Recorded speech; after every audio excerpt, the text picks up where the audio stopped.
Our story kicks off with a young guy named Ryu Han Bin snapping awake to another empty day. He drags himself out of bed long after noon, feeling wrecked, like sleep never even happened.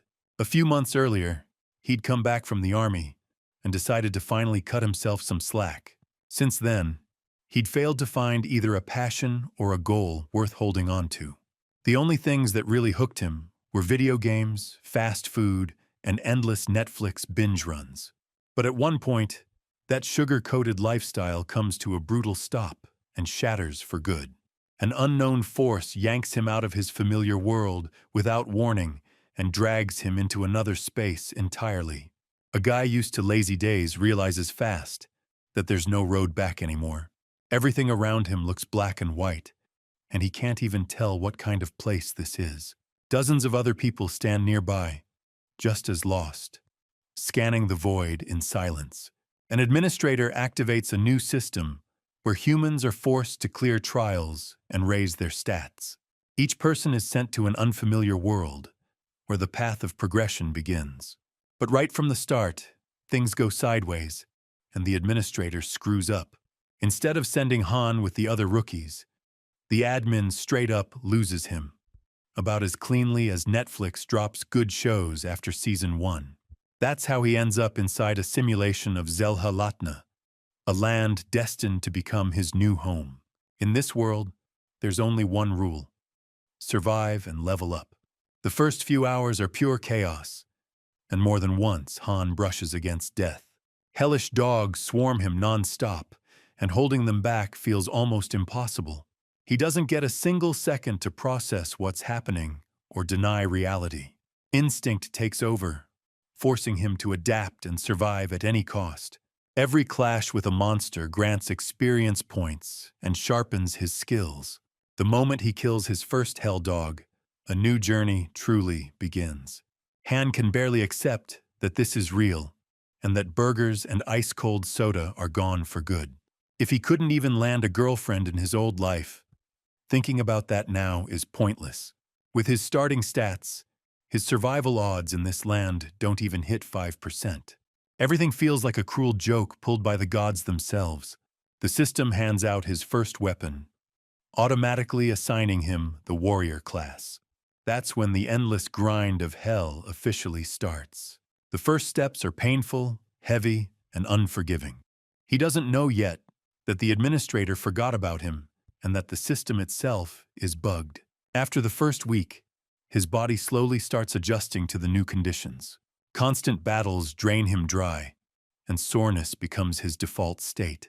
The monsters keep leveling up, and every day the fights get nastier. In just 1 week, a soft-spoken guy turns into a cold-blooded killer. His first skills unlock cut and pain strike. Han finds a place to hide, turning it into a temporary shelter for long, lonely nights. All he can do is roast and eat the meat of monsters he killed with his own hands.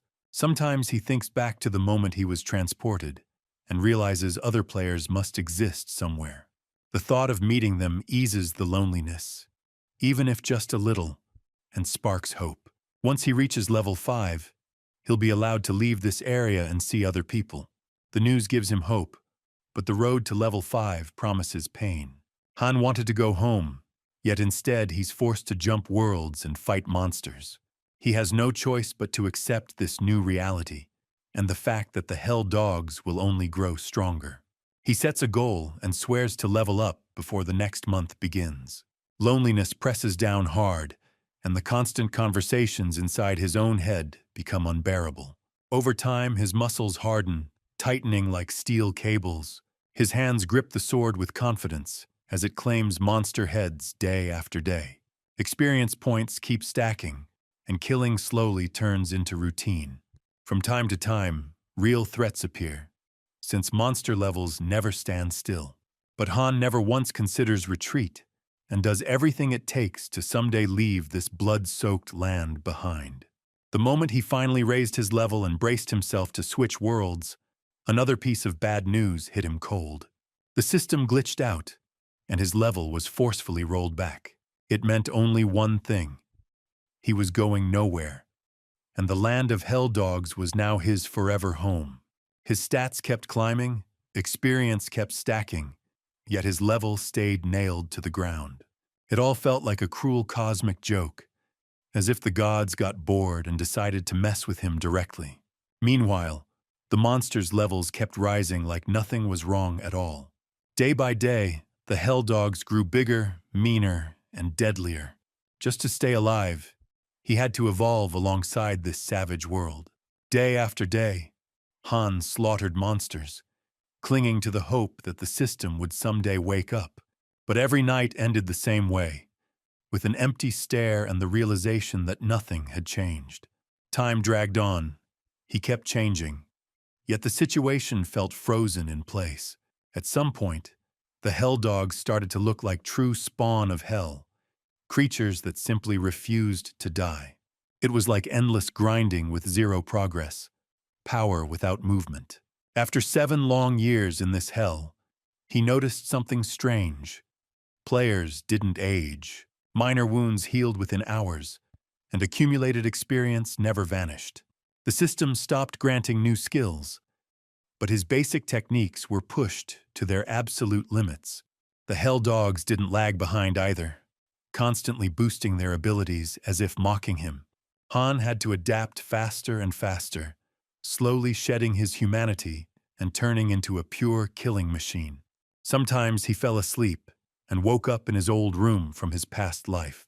Familiar smells of home hit his senses, peace, safety, and a long-forgotten carelessness. But the illusion shattered fast, dragging him back into reality where survival meant fighting again. Over time, the system began regularly offering him an option to end his life, branding it as a simple solution.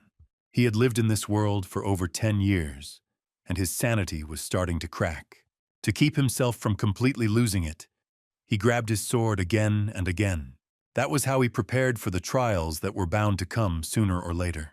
Over the years, Han even managed to build a house of his own. Inside, it felt like a warm refuge, even though a brutal world raged beyond its walls. Days flew by in a blur of combat and survival. Against all odds, he stubbornly held on to optimism and believed something better waited ahead. Everything collapsed on the day a newly evolved monster destroyed his home. It was a direct hit to both his hope and his pride. He had spent 3 years building that place, pouring not just effort, but his soul into it. The monster that wrecked his home would pay dearly for it. Years of hunting had taught Han every habit of the hell dogs. He knew how they thought, how they read the battlefield, and how they attacked. Even with their growth and evolution, predicting their moves had become second nature. Stuck at level 1, he pushed his body beyond limits, turning muscle into living armor. Now he looked like a Hulk without the green, stuck on level 1 longer than Bethesda fixes bugs, accidentally turning into a broken powerhouse. Even the most dangerous monsters couldn't hold him back for long anymore. And still, no matter how brutal it got, he kept believing there was a way out ahead. One day, the administrator began a massive cleanup across the worlds. Players were relocated, locations updated, and new trials created. During the process, he stumbled upon an old, forgotten box he hadn't touched in years. When he opened it, horror struck. Someone was still alive inside. The administrator was shaken by the realization that one player had been completely forgotten in the world of helldogs. His thoughts immediately shifted to damage control and how to erase the problem quietly. Killing a player without warning was forbidden, but loopholes always existed. Sending him somewhere, survival was impossible, would solve everything on its own. The administrator was convinced a level 1 player was completely harmless. He had no idea that years in the blood-soaked wasteland had sharpened this guy's skills beyond reason. Han had just finished a solid dinner and was already mapping out tomorrow in his head. He planned to build a new house, anything to dull the gray weight of isolation. Those plans shattered fast when reality came crashing in. The world began to shift, and the system wiped the player's future clean almost instantly. The administrator expected Han to die quietly and vanish without a trace. Like a bug no one cares about, until it starts messing with the stats. All that remained was a thin hope that this guy might cheat fate and grab luck by the tail. After the transfer, Han landed in a world that looked disturbingly close to Earth. The air carried the scent of fresh grass, insects humming softly all around. But monsters lived here too, creatures that burned with hatred toward players. For the first few minutes, he couldn't believe he was really standing in another world. A rush of pure freedom burst out of him, raw and overwhelming. He dove into the water, fully submerged, feeling fresher than he had in years. In that moment, the system updated his status and coldly noted that he was now in Ratna. His primary objective was listed without mercy: eliminate one of the 6 goddesses of this world. To do that, he would need to hide his origins and join a hunter guild. First, though, he had to deal with the monster already closing in. This was nothing like the hell dogs he'd spent years fighting. Standing before him was a massive blue dragon with blood-red eyes. It breathed fire, but failed to catch the player off guard. Han closed the distance in a flash and threw a punch with the force of Mike Tyson at full swing. Even he didn't expect it. Until now, he had always relied on his sword alone.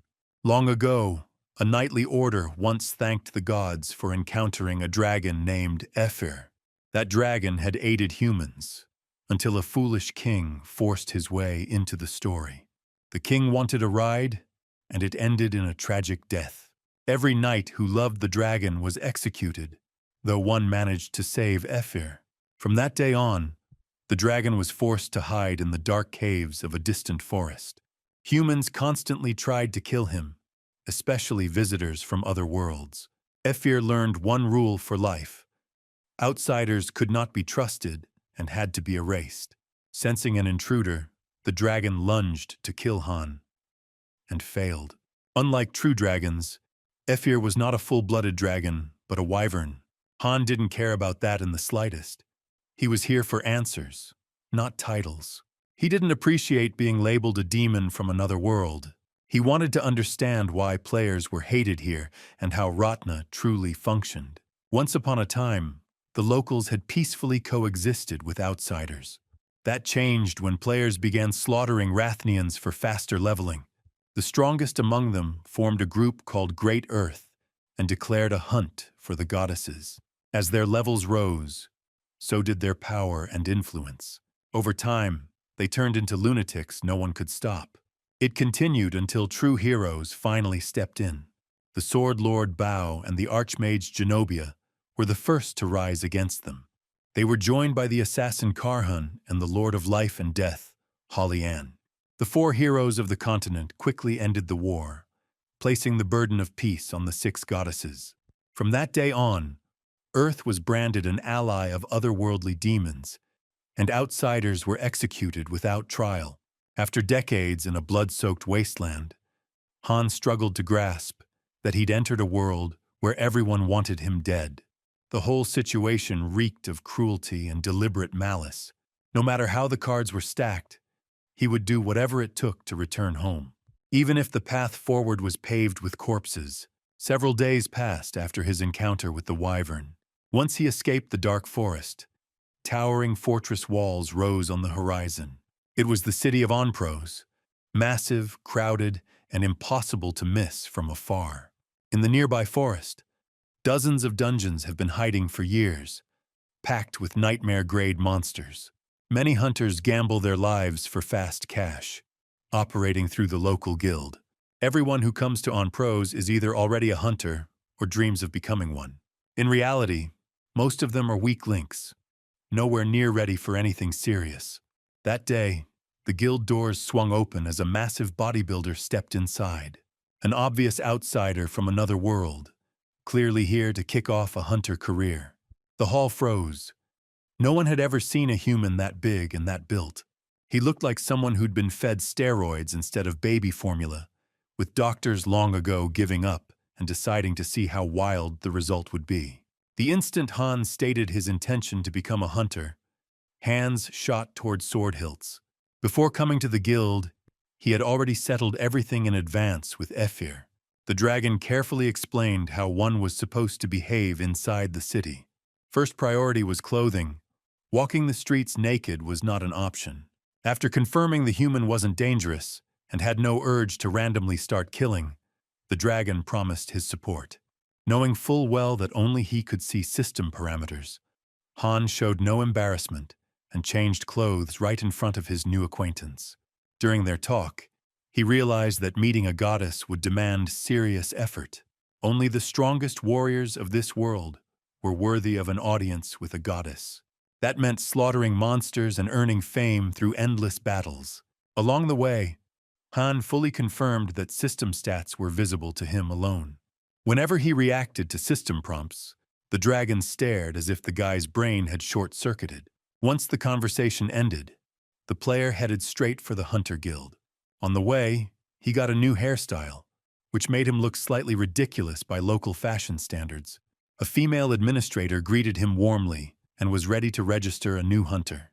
All that was required was naming a previous guild to confirm qualifications.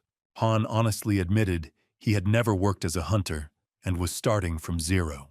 The hall tensed, hands drifting toward weapons. He was instantly suspected of being an outsider. Outsiders weren't welcome here, so to avoid trouble, the newcomer had to show his level. He calmly placed his hand on the measuring device, confident everything would go smoothly. In his mind, he already saw the looks of awe forming around him. Han was sure his skills were on another tier, and that he'd become an instant local legend. He even mentally rehearsed a grand promise to wipe out every demon in the dark forest. Everything went sideways when the system displayed that he was nothing more than a level 5 hunter.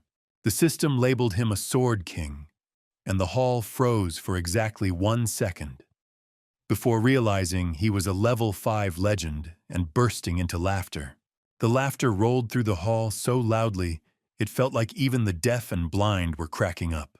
Even the administrator struggled to hold it together, though she did apologize. Many had expected an outsider, but fighters from other worlds usually started at level 20 or higher. A 5th level instantly cleared Han of all suspicion. On top of that, he didn't even have the money for the entry fee. He had to take the last of Efir's coins just to avoid complete humiliation. It turned out that outsiders from Earth normally received funds automatically, and he alone got nothing. After all the embarrassment, he finally received his first hunter badge. With a 5th level rank, he couldn't just stroll out and solo a dungeon. He needed to find a team of experienced hunters, like the one led by the overconfident Roud. That guy called himself the best hunter in the city and was already level 27.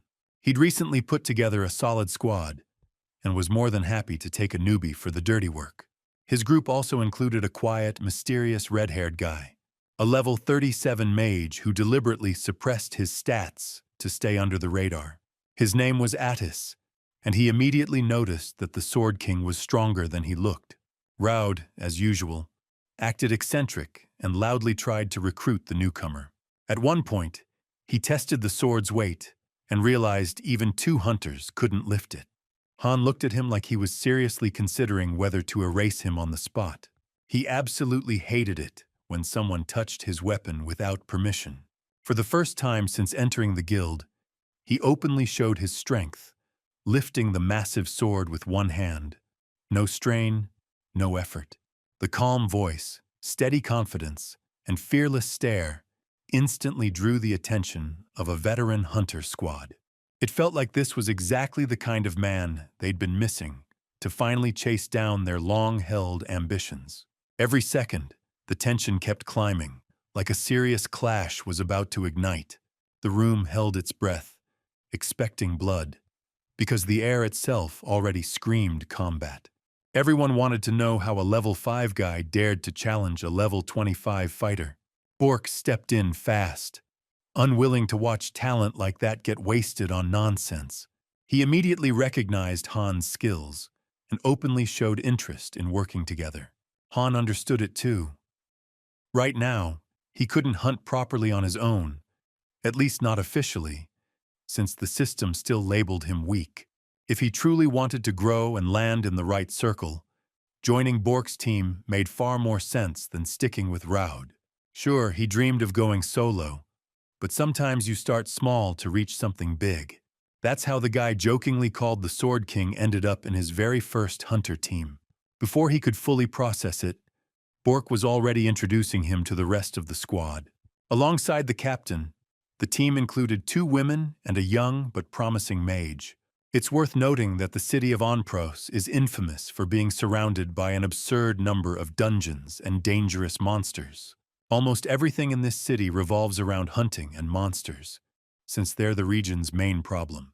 In the past, monsters rarely left the forest or attacked nearby villages. That changed, and hunters from across the continent flooded into the city to clear the area, secure it, and make money. Bork's team jumped into action immediately, trying to stay ahead of potential rivals. For Han, it was the perfect chance to watch real professionals at work. Starting with the captain, always ready to shield his comrades and sacrifice himself if needed. He was the textbook example of a leader people would follow to the edge of the world. Bork wasn't just stacked with combat skill. He also had rare human qualities that set him apart. Even so, in the hardest moments, he still needed the support of someone strong and independent. That pillar had long been Veneta, a high-level fighter with the body of a true athlete. She never hesitated to step in and help during critical moments, no questions asked. On top of that, unspoken romantic tension had burned between them for years, hot enough to survive even the cruelest cold. Alongside these 2 leaders was the captain's younger sister, Erwin. She was young and inexperienced, often getting herself into trouble during raids. Even so, she could always rely on solid backup. Not only her brother stood ready to save her, but also the young mage Hubert, who was progressing fast through relentless training. Together, they formed one of the strongest teams in the city, their reputation spreading across the entire continent. For a newcomer who just arrived in this world, the conditions felt almost perfect. However, while the others fought monsters, Han was assigned to guard the team's belongings. For now, that was the simplest and safest job he was given. None of them had any idea just how insane this guy's true potential really was. While he sat there bored, a large pack of monsters decided to test his skills. The Sword King didn't flinch for a second, calmly accepting the challenge like it was nothing new. He wiped out every monster with ordinary pebbles, without even standing up from where he sat. It seemed the local monsters were too weak to push his level forward at all. If he wanted real growth, he'd need far more dangerous opponents. Otherwise, these raids were pointless. After the job was done, the team returned to a small village that served as their base. In this world, even sweet-looking girls casually butchered monster corpses, harvesting organs to sell at the market. That was the hunter lifestyle. Monster bodies were their main source of income. Han did his best to be useful, helping his new companions however he could. In conversation, he admitted he'd lost his home long ago, taken away when he was still a child. Many were shocked to learn he was only 24, since he looked far older. The team tried to comfort someone who had walked through literal hell and told him he was family now. They were kind and welcoming, but even this team had one serious flaw.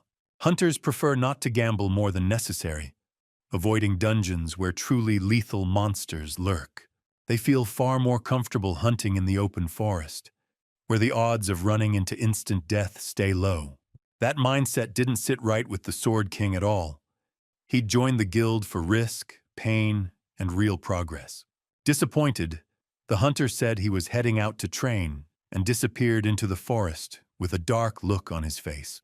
He dashed between the trees, eyes sharp, scanning every shadow in search of something dangerous. Small fry monsters didn't interest him in the slightest. He looked at them the way a kid stares at broken toys. After several hours of pointless searching, Han realized there was nothing here worth his time. Then the forest was torn apart by a thunderous roar, like a tiger waking after a long, angry sleep. The monster was clearly massive and vaguely resembled the hell dogs from the Blood Desert. Han launched himself toward the sound without hesitation, greedily dissecting every shadow along the way. He wanted a worthy opponent, a real face-to-face challenge from fate itself. Reaching a forest lake, he stopped, clenched his sword hilt, and his eyes went wide in shock. Instead of a deadly monster, an entirely naked mage stood before him, and for the first time in a long while, Han realized some horrors were better left unfound. The player immediately apologized and hurriedly explained that he was just looking for a monster to train on. Addis stopped him at once, trying to figure out what this meant and why someone had been secretly watching him. The mage didn't seem bothered in the slightest by being completely naked, shamelessly displaying his long magic staff. Han had no desire to get involved and was about to leave, but the mage ignited magical flames and blocked his path. It turned out this guy was insanely talented and had long taken interest in Han, who clearly stood out among hunters. The Sword King had no time for pointless chatter. He wanted real monsters, not weird encounters. With a single motion, he extinguished the magic staff and made it clear that his level 5 was nothing but an illusion. Tension spiked to the limit, and right then the leader of a local hunter team stepped out of the bushes. All this time, he'd thought Addis was a girl, fooled by the long hair and slender frame. Roud was convinced the newcomer had come to defile a beauty and swore brutal punishment. He drew his sword and prepared for battle, determined to prove that raw muscles alone meant nothing. This hunter had always been confident, and tonight his twin flashing blades thirsted for blood. He lunged forward like a starving hawk diving on prey. Han didn't want unnecessary conflict, so he simply bowed slightly and apologized for the misunderstanding. That alone was enough for his sword hilt to strike with perfect accuracy at every man's weakest point. A titanic burst of energy followed, and screams of pain echoed across the continent. Even hours after sunset, Han still struggled to recover from what had happened. He never wanted enemies. He needed monsters and battles to level up. Instead, he'd accidentally created a mountain of problems and now cursed his own carelessness. Roud was in terrible condition and had to be rushed back to the city for treatment. The healer did everything she could to ease his suffering, even a little. But despite all efforts, Roud permanently lost the 2 magical cores that fueled his energy. For any man, that kind of fate would be a crushing blow. From that day on, Roud's team returned to the city, and their captain cried almost every single day. A full month passed, yet Han still couldn't find any truly strong monsters. Even so, he stayed optimistic and tried to squeeze as much useful information as possible out of evening talks with friends. He learned that local dungeons housed genuinely dangerous creatures, but meeting them required going underground. Almost no information existed, since only lunatics dared take that risk. Rumors said the monsters were created by a demon named Anplus, spreading chaos and multiplying slaughter. These creatures appeared deep underground and returned there every night. That was where mysterious artifacts could be found, items capable of pushing a player to a new level. After outsiders and monsters appeared, locals noticed that many objects had begun gaining magical properties. Such artifacts could boost levels, and whispers claimed Roud wanted to cure his condition with one of them. Late at night, after everyone fell asleep, Han quietly dressed and slipped outside with extreme caution. He headed straight for the dark forest, his thoughts locked on magical artifacts. It all sounded like pretty fairy tales to him, and only seeing an artifact firsthand could change his mind. During his night walk through the forest, he did not notice one truly dangerous monster that was sleeping peacefully in the forest. With his non-stop muttering, Han managed to wake the beast, and they ended up scaring the hell out of each other almost instantly. At first, the situation looked borderline ridiculous, until it became clear that Han had finally found exactly what he'd been searching for. For a long time, he'd been tracking high-level monsters, and now his hunt had paid off. All that remained was to hope he wouldn't regret it, because several genuinely lethal creatures stood right in front of him. The monsters quickly closed the circle around him, confident in their numbers and raw power. The problem was that ordinary swords couldn't pierce beasts like these. But for Han, the rules of this world had stopped applying a long time ago. He didn't give a damn about anyone's opinion. He always played by his own rules and never backed down from them. With a completely ordinary sword, he sliced one monster apart, then immediately did the same to its partner without slowing down. The squad leader bolted, trying to save his own skin, but his speed was nowhere near enough. Han caught up in seconds and instantly realized where the runaway was trying to hide. Deep in the forest, a hidden dungeon portal was revealed, the source from which all these monsters had emerged. It was a major secret never meant for human eyes, and the monster had seriously screwed up. Its boss had ordered extreme caution, but regret was pointless now. Han solved two problems at once and gained a clean path into the dungeon. He didn't kill his accidental savior right away, promising to keep the mistake quiet. The monster had no choice but to pretend it heard nothing, saw nothing, and let no one pass. Once deep underground, many inexperienced hunters quickly began to regret their decision. A young squad from the local guild had come down here chasing money, fame, and a big name. Just a few hours later, they were begging for mercy, praying it was all just a nightmare. The dungeon's real danger wasn't only the monsters' strength, but their terrifying numbers. They appeared out of nowhere, attacked from every angle, and left almost no room to maneuver. For young and untested fighters, this place could easily become a mass grave. The squad's mage swung her staff and blinded the advancing monsters with a burst of blinding light. The move worked, buying the humans a brief delay on their own deaths. Still, several team members had already fallen, crushed by non-stop pressure and back attacks. The monsters quickly recovered from the flash and decided to finish the job, already imagining a full meal. It looked like nothing could save the hunters now, and blood was seconds away from flooding the floor. At the last possible moment, everything went off script, like the plot got handed to the people patching Starfield. Fast, unexpected, and with consequences. A violent flash of light forced everyone to tense up, and then it became clear. All the monsters had been instantly decapitated. Hitting the exact weak point on a monster's neck required insane precision and ice-cold focus. Normally, hunters struck lower, forcing monsters to drop their guard and expose the vulnerable zone. That was exactly how the savior of these young fighters operated. The legend of Roud had long spread beyond the city, as he'd been clearing dungeons non-stop for weeks. Everyone believed he was searching for an artifact that could cure his severe health issues. In reality, it was way simpler. Roud got drunk in a tavern and woke up inside a dungeon. Since then, he hadn't been able to find his way out, while the city hailed him as a true hero. Spotting other hunters, Roud chose to team up, hoping they could help him escape. It seemed like a foolproof plan, so he told them to stay close and not fall behind. As soon as they pushed deeper into the dungeon's dark corridors, screams and heavy monster footsteps echoed ahead. The veteran warrior ordered the rookies to hide behind him and vowed to protect them at any cost. He couldn't let his legend collapse, so he did everything possible to maintain the myth of his invincibility. The hunters decided otherwise. A guy grabbed his partner and ran into the nearest passage.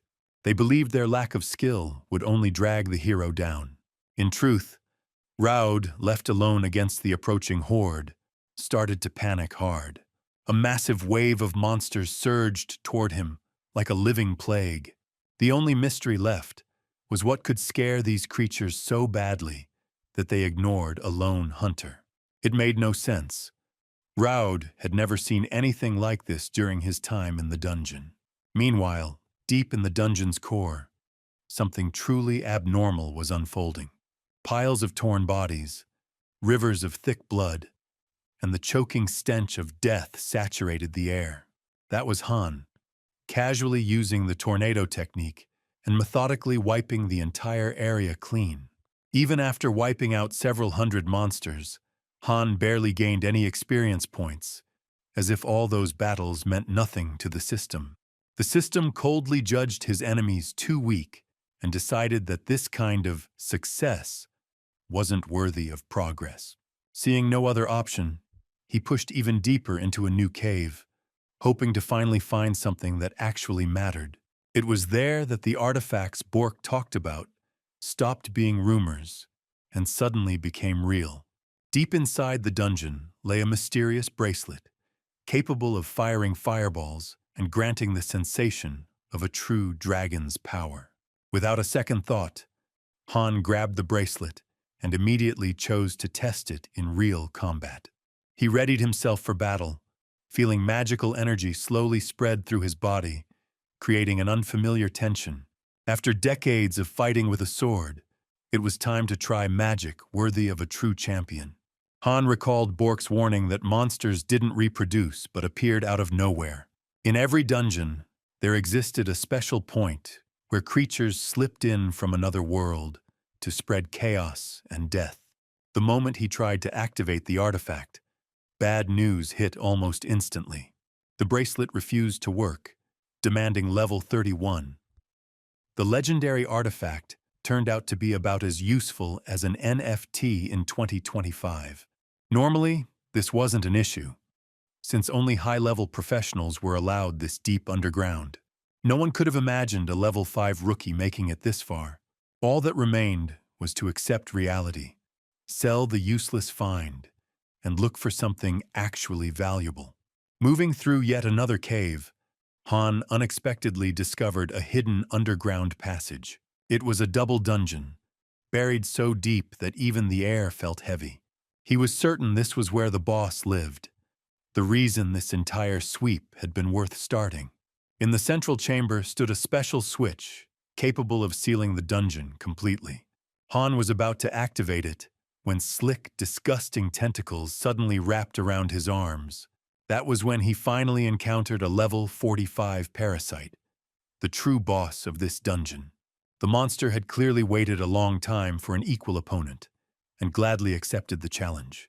This was supposed to be a battle of legends, but the annoying man without magical cores ruined everything again. Roud had also reached this chamber, and didn't recognize his greatest enemy at first. Only after looking closer did he realize it was the same rookie who had robbed him of his manhood. From that moment on, there was no turning back, and the monster faded into the background. The team captain challenged the outsider and vowed to take his head immediately. He didn't even notice the dungeon boss anymore, fully locked onto his target. Roud charged forward, ignoring obstacles and lethal danger all around. He wanted to take back what he had lost more than a month ago. Only Han's lightning-fast reaction kept him from taking serious injuries. He slammed into the parasite, enraging the local boss even further. Roud kept attacking in blind fury, refusing to hear any apologies. He had only one goal: to kill the opponent who had always been a simple, kind guy. Blinded by hatred, the hunter captain failed to notice he was becoming a monster himself. The parasite had already wrapped him in tentacles, slowly infecting his body. Then the creature dragged him closer and completely took over his mind.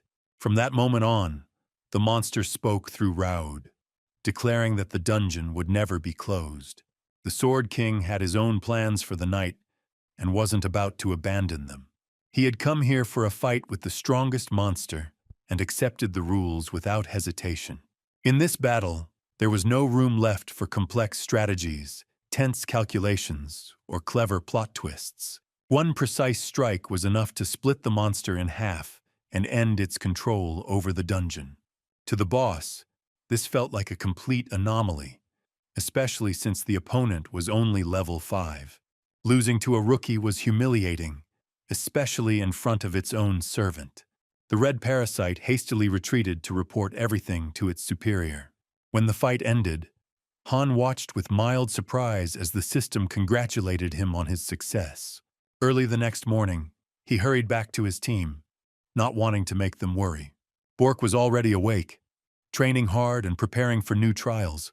Only Erwin was deeply anxious, troubled by the fact that Han had vanished again. She feared he might have gotten lost and fallen into the claws of monsters, turning him into an easy and tasty meal. The rookie showed up out of nowhere and casually mentioned that he'd just gone hunting a bit before heading back to the city. He didn't bother explaining what had really happened, even though those adventures would have hooked any listener instantly. As a reward, the system dropped 100,000 experience points on him, his highest gain ever. Even killing the biggest, nastiest hell dogs usually earned Han only a few hundred points. He was convinced this would finally skyrocket his level and erase his rookie status for good. Then another system error slammed him straight back to reality. It turned out he still needed more than 50 billion experience points to level up. For several hours, he wandered around with an empty stare, trying to process the number, looking like someone who just checked housing prices in 2025. At times, it even seemed like the guy had completely lost it and might never return to normal reality. Eventually, he snapped out of it and started packing his gear. The hunting season was officially over. Most dangerous monsters had been wiped out, and it was finally safe to return to the city, which had noticeably changed. In the past, hunters entered the city freely, but recently even elite fighters faced strict new rules. The city was almost deserted now, and what once buzzed with life felt disturbingly empty. One familiar night immediately told Bork this wasn't a joke. The situation was genuinely dire. The forest's main dungeon had been officially cleared, leaving hunters with no work at all. On top of that, an inquisitor from the Holy Church had arrived in the city. The inquisitor was convinced that only an outsider could have cleared the dungeon and launched a ruthless investigation. Most terrified hunters fled to other cities, desperate to avoid suspicion and unnecessary trouble. Rumors spread that the inquisitor tortured even the innocent without hesitation, just to extract information. Han felt indirectly responsible for all this, even though he'd never planned anything like it. He had destroyed the dungeon boss, but hadn't taken the core or sealed the place. The team felt weighed down by the situation, but the captain still managed to stay optimistic. He insisted they celebrate the rookie's first hunt properly, with a real feast that night. For that, Han needed to head to the market and sell all the monster parts collected during the season. He rushed to the nearest shop, only to be met with bad news. The local merchant refused to buy the goods. There was simply no one left to resell them to. With almost no hunters remaining, monster trophy trade had lost all value. Only regular food was sellable now. Anything monster-related was completely unwanted. Han tried for a long time to persuade the merchant to buy at least a few fresh trophies. He fell silent when a figure in a dark, terrifying mask stepped into the shop. It was the very inquisitor everyone feared, and even his presence radiated menace. The merchant went pale, knowing inquisitors were infamous for cruelty and bloodlust, despite their church ties. The inquisitor walked straight up to the rookie, intent on figuring out what he was hiding. Any outsider could see others' stats, but the inquisitor's level was completely concealed. Questions fired one after another, yet Han didn't seem shaken in the slightest. He answered calmly, stayed composed, and carried himself like someone with nothing to hide. Once the inquisitor learned Han was only level 5, his tone immediately softened. Suspecting a mere rookie made no sense. He couldn't be the outsider who cleared the dungeon.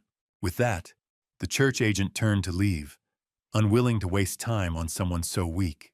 But the moment he turned away, the merchant, thinking the danger had passed, began examining an artifact from the dungeon depths. Through sheer carelessness, the old man dropped the magical bracelet onto the floor, making things far worse. The bracelet rolled straight to the Inquisitor's feet, and of course he noticed. He knew perfectly well that such artifacts couldn't belong to an ordinary man. Something was off. The Inquisitor approached the rookie again and began telling a strange story filled with heavy implications. Long ago, in a small town, there lived a cheerful, lively hunter with a family and a peaceful life. He hunted with friends and was almost always the heart of the group. One day, they encountered a monster that seemed weak at first glance, But the lead hunter suddenly called off the attack. He convinced his companions the creature was far too dangerous and must not be touched under any circumstances. In the end, the hunter confessed he was an outsider who could see the true level of all living beings. After that revelation, the monster awakened and attacked without warning those who dared stand in its way. While everyone else ran for their lives, the lead hunter stayed behind, fighting the monster in sheer desperation, determined to stall it at any cost. Rumors exploded across the city at terrifying speed, and hiding the truth quickly became impossible. Before long, an inquisitor arrived and executed everyone even remotely connected to cooperating with an outsider. The outsider himself managed to escape and, by some miracle, made it back to his home. There, he found his wife and daughter murdered, mercilessly slaughtered by the local townsfolk. His rage burned so fiercely that he erased the entire village, leaving not a single soul alive. That story made one thing painfully clear. This world despised outsiders with absolute hatred. The Inquisitor subtly hinted that Han might be cooperating with someone from another world and helping sell artifacts. He strongly advised against it, warning that everyone tied to such a dark scheme would suffer. Hearing a threat aimed at his team, Han finally snapped. He was ready to crush the Inquisitor's skull and send him straight to hell with one clean punch. Luckily, Addis was there, the same mage who was easily mistaken for a girl. He stepped in at the right moment and claimed that he himself had ordered his assistant to sell the magical artifact. Then Addis loudly scolded Han, putting on a show to make it clear who was supposedly in charge. The performance was flawless. This guy could have won an Oscar without breaking a sweat, easily matching Timothée Chalamet. After that, he turned to the Inquisitor and calmly explained who he really was. Addis Bannister turned out to be a member of a legendary family of dragon hunters. Rumors said almost nothing remained of that bloodline, its former glory long faded. Even so, Addis was determined to restore his family's name, and he had no intention of breaking the law. That explanation was enough for the Inquisitor, who chose not to detain anyone. Han played along as well, acting like nothing more than an ordinary servant running small errands. The tension noticeably eased, and it felt like the worst had finally passed. There was space to breathe again, to calm the heart that had been pounding out of control. Before leaving, the Inquisitor asked what kind of magical power the artifact generated. The answers didn't match. Han mentioned fireballs, while Addis cautiously hinted at lightning. Those careless words practically signed their death warrants. The Inquisitor instantly activated the entrance seal, cutting off all escape routes. Han's entire short but intense guild career flashed before his eyes. Before this, he had spent decades in total isolation, far away from people. All those years, he'd dreamed of simply talking to someone, and only recently had that wish come true. He'd found a team of friends who stayed by his side and were always ready to help. They never judged him and never demanded sacrifices in return.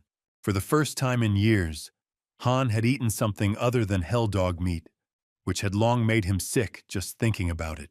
Even the simplest meal felt like a luxury beyond measure. He was genuinely happy and had grown truly attached to these people. They looked at him differently, like he'd always belonged with them.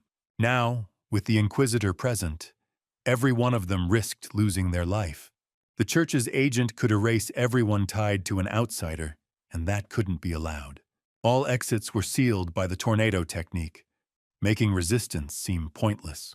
Han stepped forward with confidence, deciding to take control of the situation. He made it clear he didn't want to hurt anyone and was ready to make a deal to spare innocent lives. He admitted that he was the one who cleared the dungeon and was willing to face the consequences.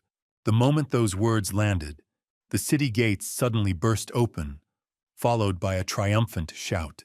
It was Roud with a group of rookies, celebrating loudly and confidently, claiming that he had cleared the dungeon himself. Technically, he wasn't wrong.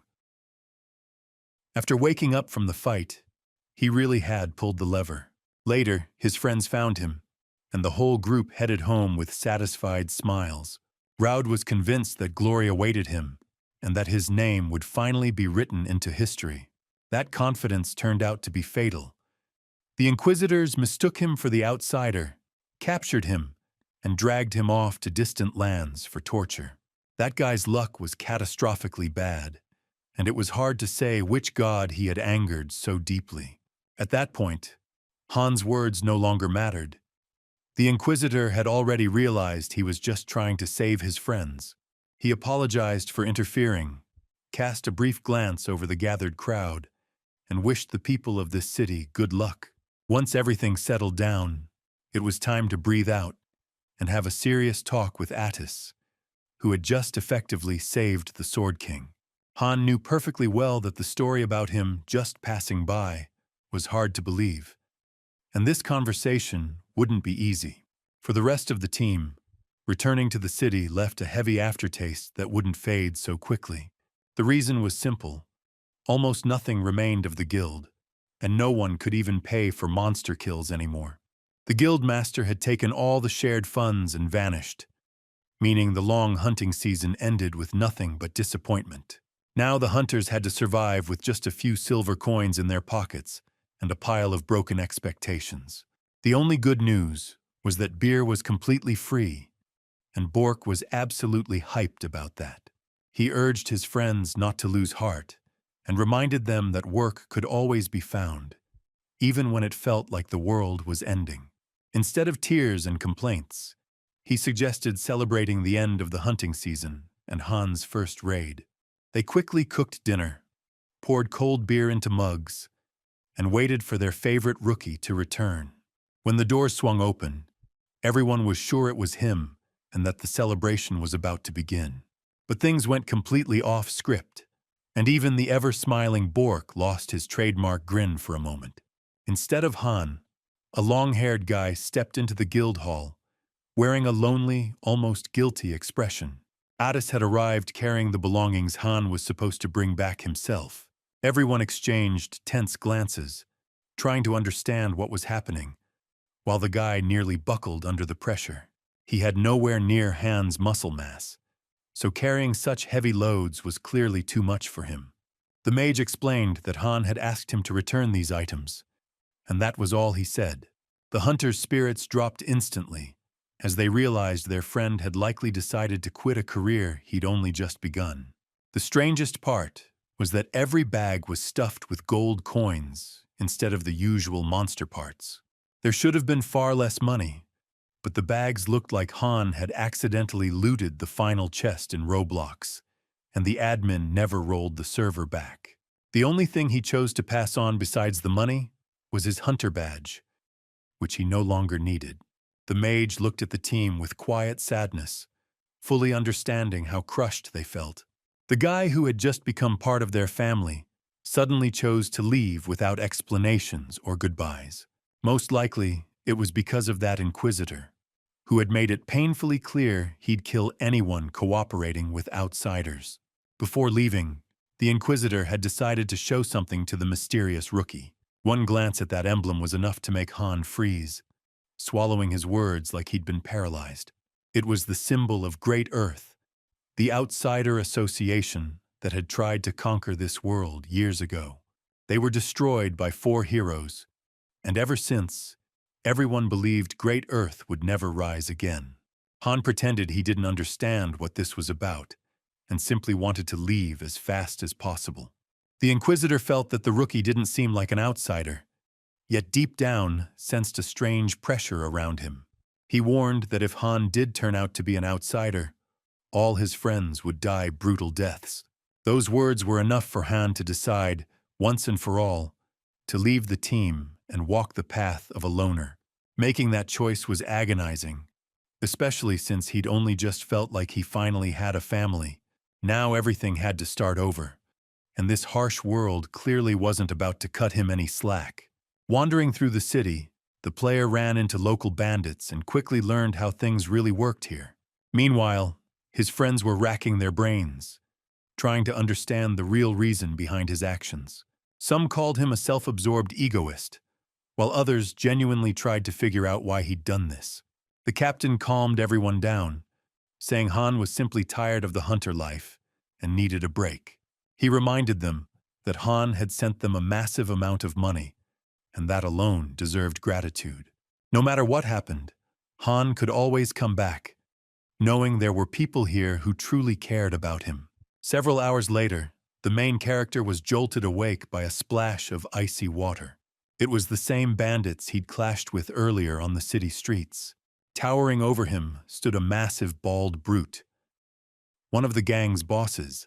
The man demanded answers, and Han calmly replied that he hadn't touched anyone.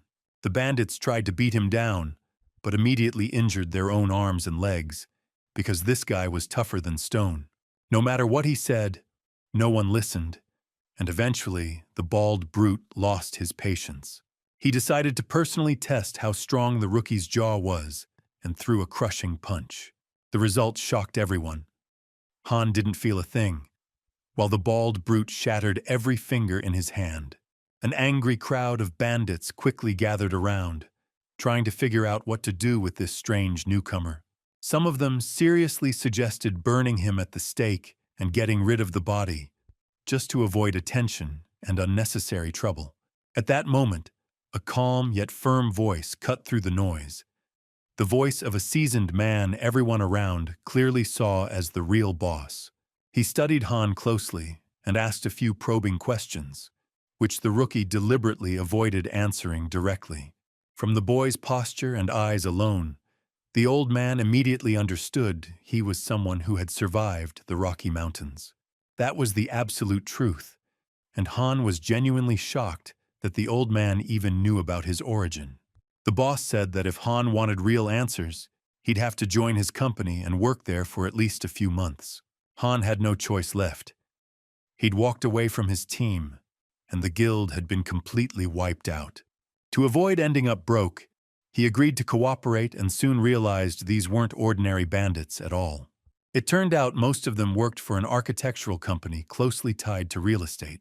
At first glance, everything looked brutal and inhuman. These people came in and took houses away from the poor.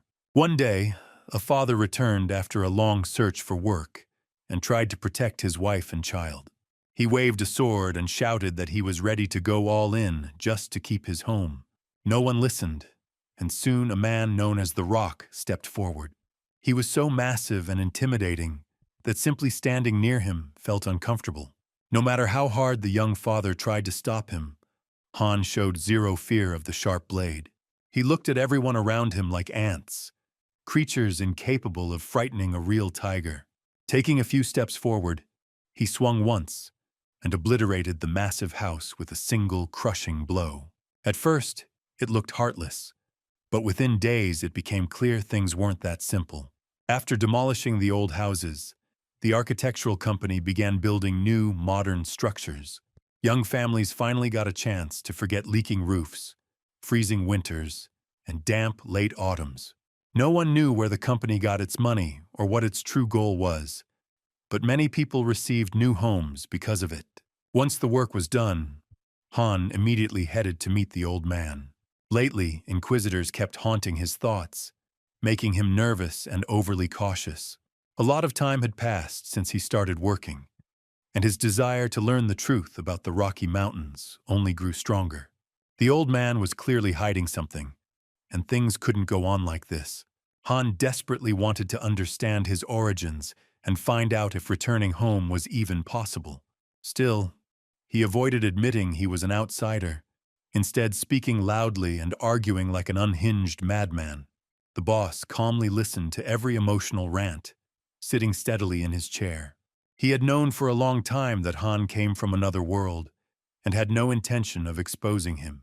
No matter how hard Han tried to hide it, experienced people could see the truth easily. The old man knew many ended up here after the Rocky Mountains. He had met hunters like that before. Long ago, this world was different. Outsiders and locals lived peacefully and even became friends. Everything changed when the hunter profession appeared, and outsiders slowly lost their sanity. The old man chose not to reveal every secret, as if giving the boy a chance to uncover this world on his own. The only thing he truly wanted was for a long-awaited reunion between friends to finally happen. It turned out Addis had recently gone searching for a lost friend and discovered where he worked. After long talks with the old man, he managed to arrange a meeting with the Sword King. The moment he saw his old friend, he lit up with joy, like a long-lost relative reunited at last. Han suddenly realized the mask hiding his face was concealing his true self, and that it was the dumbest idea he'd ever had. The real estate construction work was nearing completion, and the old man had no more tasks for Han. He was ready to send him into a kind of early retirement, asking only one thing, that Han never return to being a hunter. Outsiders couldn't handle that life. It drove them insane and turned them into mass killers. Only a calm life without constant danger allowed one to stay hidden, like an unseen chameleon. At the very end, Addis decided to tell the story of how he met the Sword King, and that turned out to be a huge mistake. It became painfully clear the mage had zero talent for storytelling and always left out critical details. He explained that they met while he was completely naked, and Han decided to save him from a monster. The old man immediately tensed up, vividly imagining the scene in his head. Then the mage added that Han had abandoned him, somehow making it all even weirder. The old man listened, turned pale, called them both perverts, and kicked them out, like a strict grandpa who accidentally opened TikTok and saw way too much. He had always stood by conservative values and absolutely hated all this New Age nonsense. So just moments later, he kicked the two clueless idiots out and made it clear he never wanted to see them again. Addis had to apologize for his behavior and swear he'd never tell stories like that again. He hadn't been looking for Han for no reason. There really was a job waiting for him. The mage needed to head into the nearby forest to carry out a full survey of the area. To feel more confident and at ease, he decided to bring along an old friend. Han had no other offers on the table, so he agreed without overthinking it. Lately, he hadn't been able to level up at all, since the local monsters were clearly weaker than him. During the survey, the mage kept activating his magical artifact non-stop. He burned everything in his path with reckless ease, like it was all just a game to him. Addis never explained this behavior, acting as if he wanted to scorch the entire green forest to ash. At the same time, he insisted he had things under control and always put the fire out once he confirmed no monsters were nearby. During these long walks, they talked a lot, and the mage slowly began opening up about his past.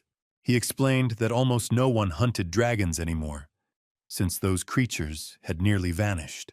Even if someone did manage to find a dragon, hunting it would be nothing short of suicidal.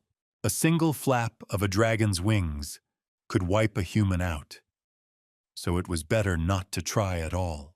In one of these talks, Addis admitted he wanted to form his own hunter team.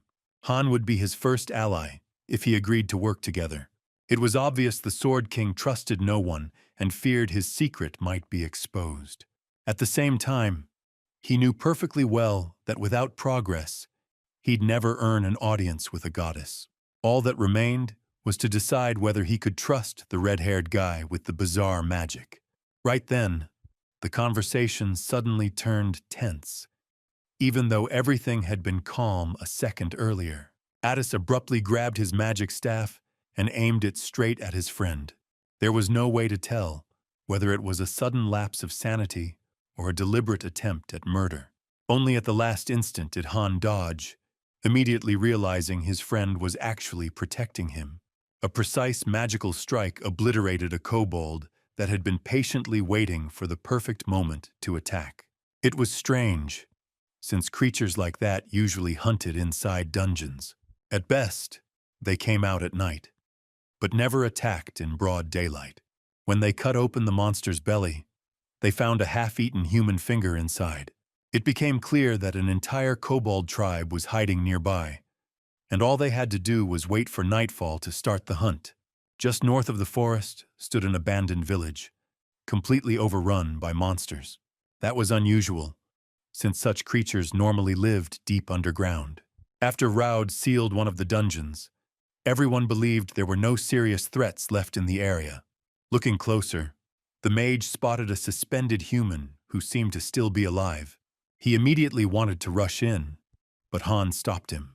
He insisted on caution, suggesting they scout the area first before taking action. A few minutes later, once preparations were complete, they attacked without any warning. Addis used his old, reliable technique known as the Mana Stone spell. He launched stones that automatically exploded upon hitting their targets. It was simple and effective.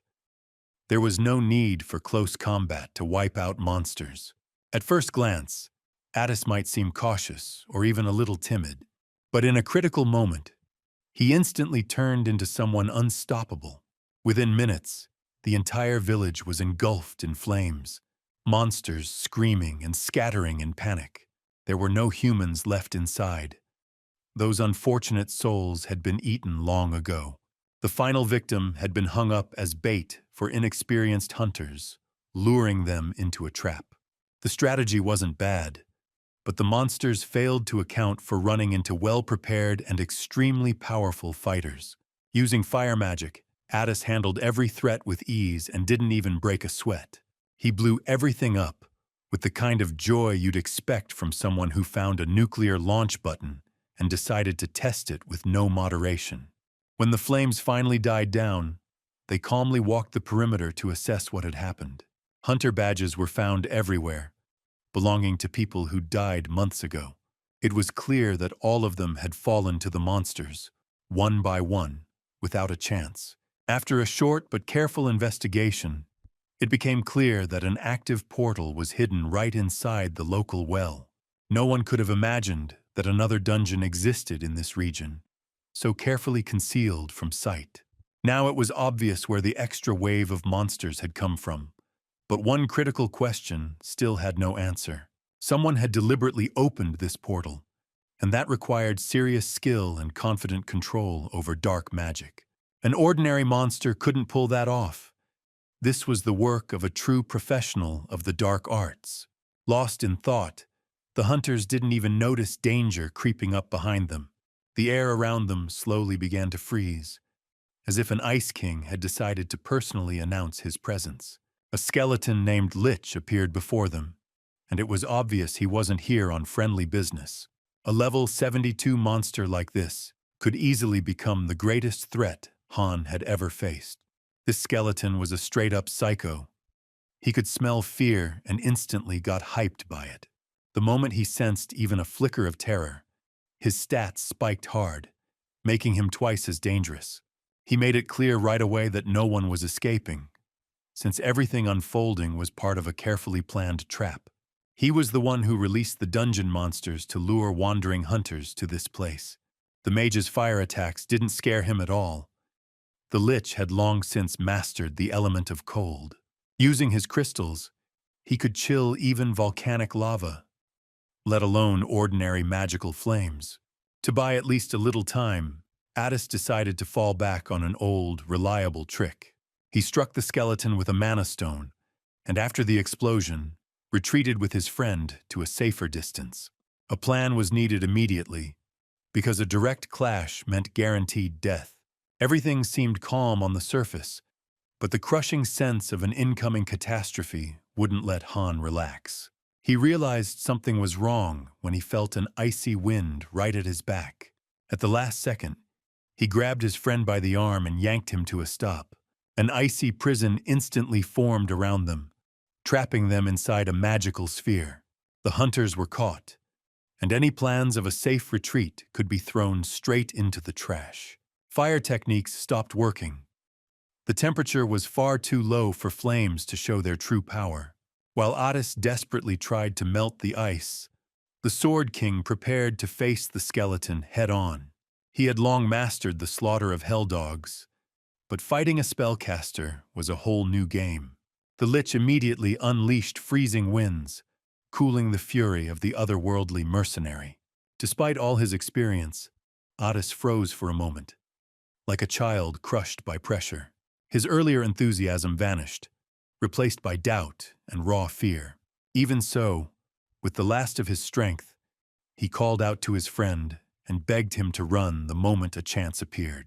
At first, Han didn't understand what was happening, but then he carefully watched the mage's movements. Using his fire clones, Addis deliberately wounded himself, forcing fireball magic directly into his bloodstream.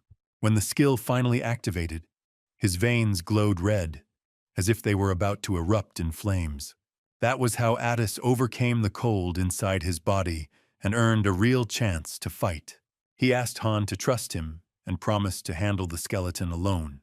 Han had no idea how to approach a monster this dangerous, so he pulled back and watched the more experienced fighter.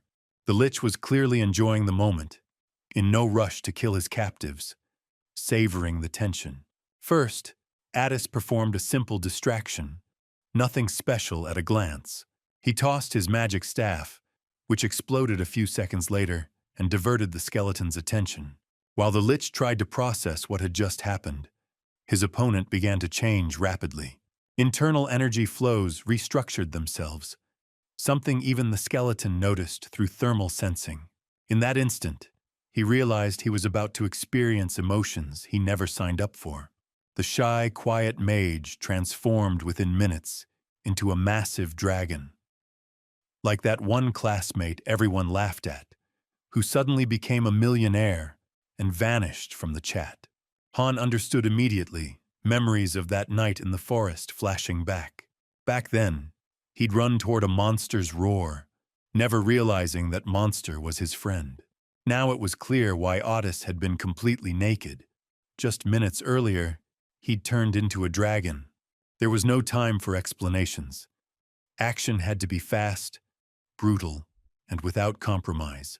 The dragon took the lich head-on and ordered Han to wait until it was over. Han watched Addis without fear. Hell dogs from his past had been far bigger than this dragon. The icy prison suppressed the dragon's firepower, preventing him from unleashing his full potential. No matter how hard he tried to turn the area into a burning hellscape, the cold refused to give way.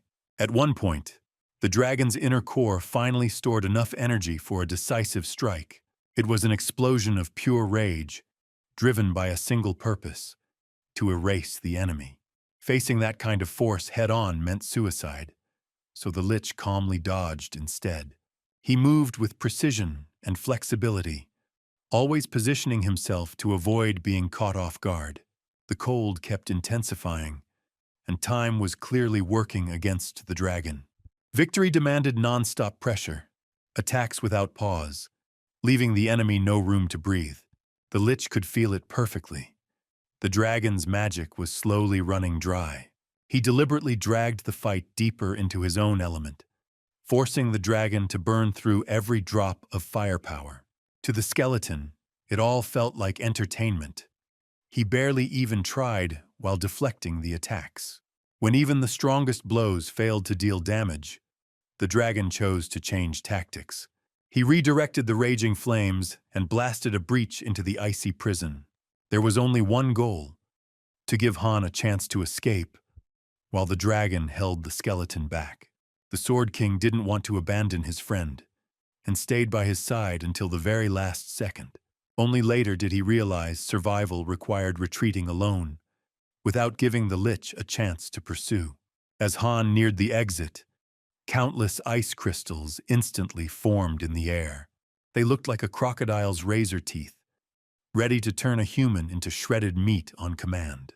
For the first time, the outsider hesitated, realizing his new life had gone completely off the rails. The old man had warned him to stay unnoticed and forget the hunter path, and now it was painfully clear he'd been right. One thing became obvious: death was right there, and only a miracle could save him. Just as Han braced for the end, he felt warm blood splash across his arms and legs, and it wasn't his. For a moment he froze, looked up, and realized his friend had sacrificed himself to save him. That instant sealed their bond forever. After something like that, Addis could never again be seen as a stranger. Even the skeleton was stunned by the act, his twisted amusement faltering for a brief moment. Seconds later, Han fully grasped what had happened and shouted, trying to snap the dragon back to consciousness. Addis's regeneration reserves were massive, and if left alone, he would recover without question. All it would take was a bit of magical elixir, and he'd shine again like before. But for Addis to have even the slightest chance to live, the skeleton's next attacks had to be stopped. Han had no choice but to step in himself and face the demon that had appeared out of nowhere. By then, the lich had dropped all amusement and decided to end the battle as fast as possible. His legendary giant punishing ice sword technique was ready to test the defenses of both hunter and dragon. As a final offer, he gave the dragon a chance to survive, abandon the humans, and join the monsters. Addis rejected it with a faint smirk. He'd chosen humanity long ago. At that moment, a slight smile crossed Han's face. Knowing his friend was still there mattered more than anything. Then the blow of fate came crashing down, nearly impossible to stop. For Han, it didn't matter anymore. He was ready to meet the attack head-on. Even without magic capable of killing the skeleton, he could still make things very painful. The guy everyone saw as a weak level 5 was about to show what he was really made of. Pushing off the ground, he shot upward, shining like the brightest star in the galaxy. Watching his movement was pure spectacle, fast yet powerful, like a charging bison. Despite the mountain of muscle, his flexibility was unreal. That was what allowed him to land unpredictable strikes no opponent could adapt to in time. The skeleton mocked him right up until it felt its skull shatter into countless fragments. One blow was enough to crush the icy attack and instantly seize control of the fight. The shockwave was so intense that even the frozen dome couldn't withstand the pressure. The ice prison technique was obliterated in mere seconds. When Addis had tried the same thing, he failed. And now the gap in power between him and the Sword King was undeniable. Even Han himself was slightly stunned, not expecting such devastating results. Even the dragon began questioning his friend's true level. Those were not rookie skills. The outsider had to improvise an excuse, claiming he was just a lucky guy who sometimes pulled off the impossible. A classic story, straight out of a crypto influencer's playbook, right before the exchange collapses. The skeleton shattered into tiny fragments and needed several minutes just to regain awareness after the impact. But destroying a monster like that took more than raw strength. Magic and high-tier skills were mandatory. The lich triggered regeneration, and to buy time, summoned kraken-like tentacles as backup. He was clearly trying to clap back after the humiliation, and the lethal aura pouring off him said everything. No more games, no more fun. This time he meant to punish his enemies the hard way. The Sword King welcomed the challenge, flexing muscles powerful enough to wreck the composure of supermodels on any beach. Every skeleton technique failed, and whatever worked before no longer mattered.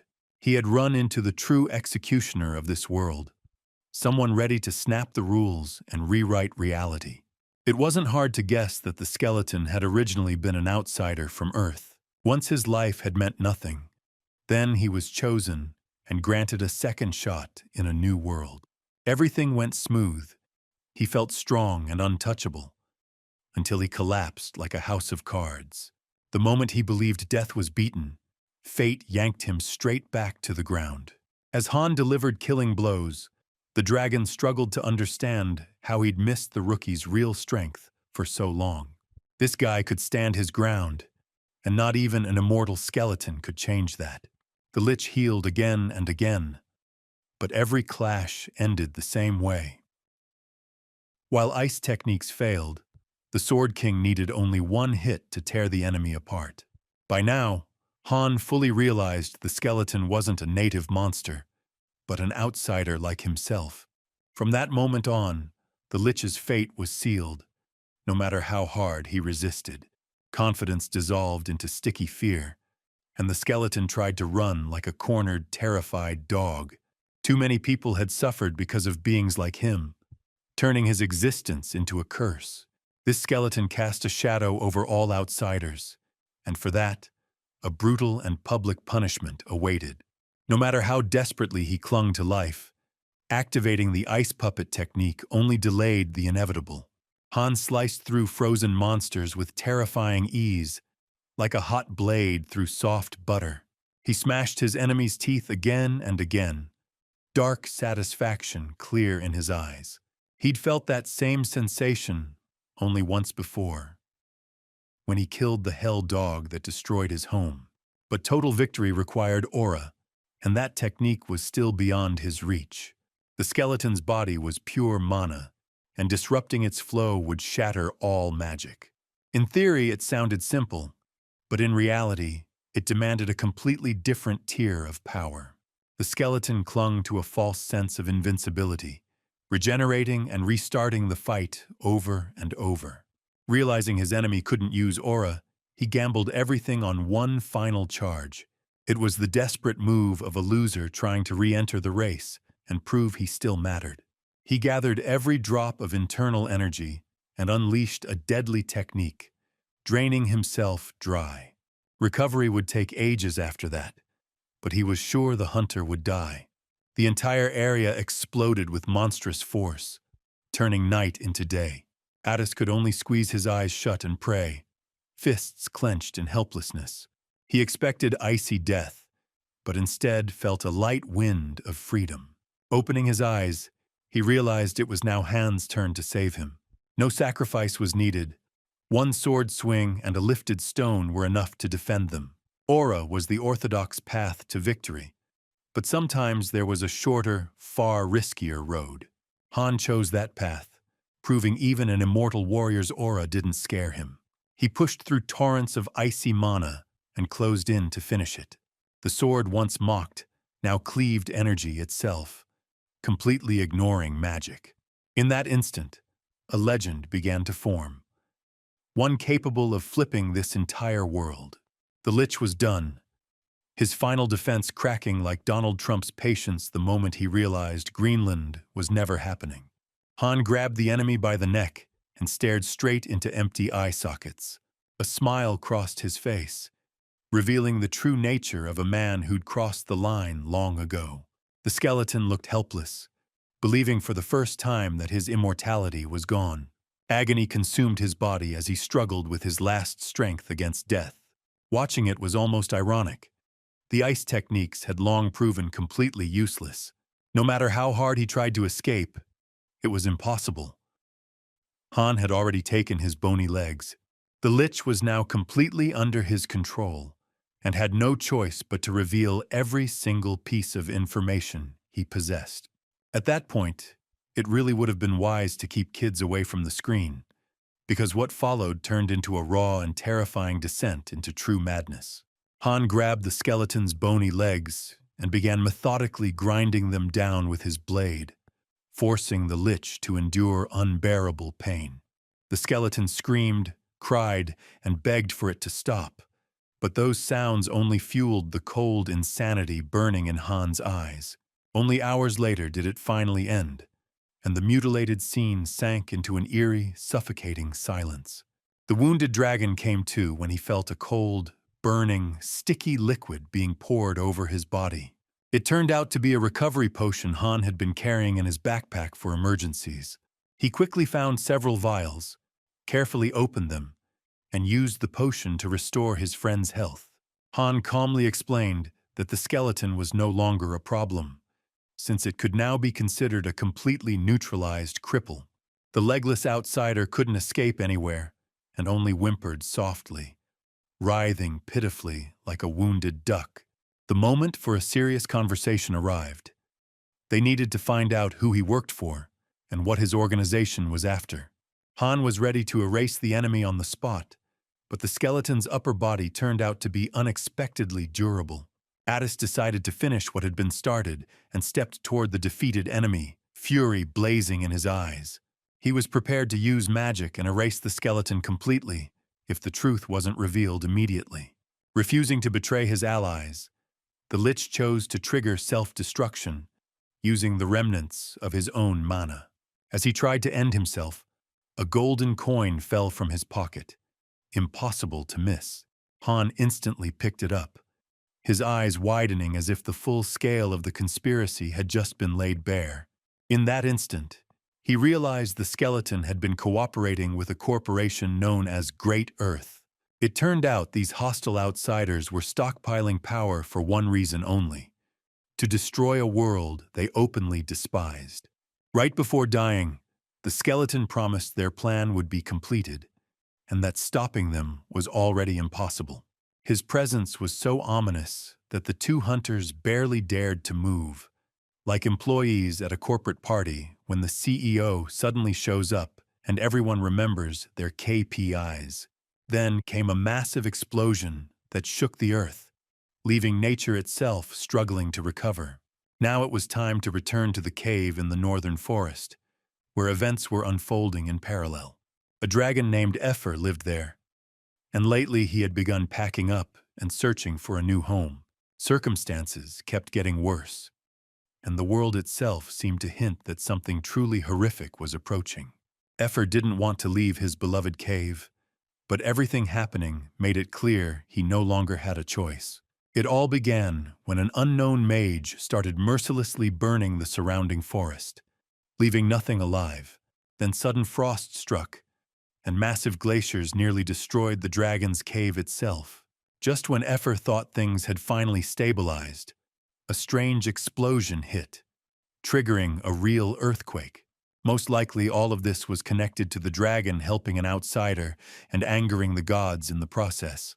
Unwilling to gamble with his own life, Efir decided to pack up and search for a new place to live. At that moment, a male voice rang out, instantly catching his attention.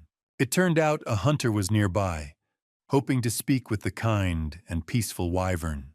He asked not to be feared and explained that he was looking for a lost friend who hadn't been in contact for a long time.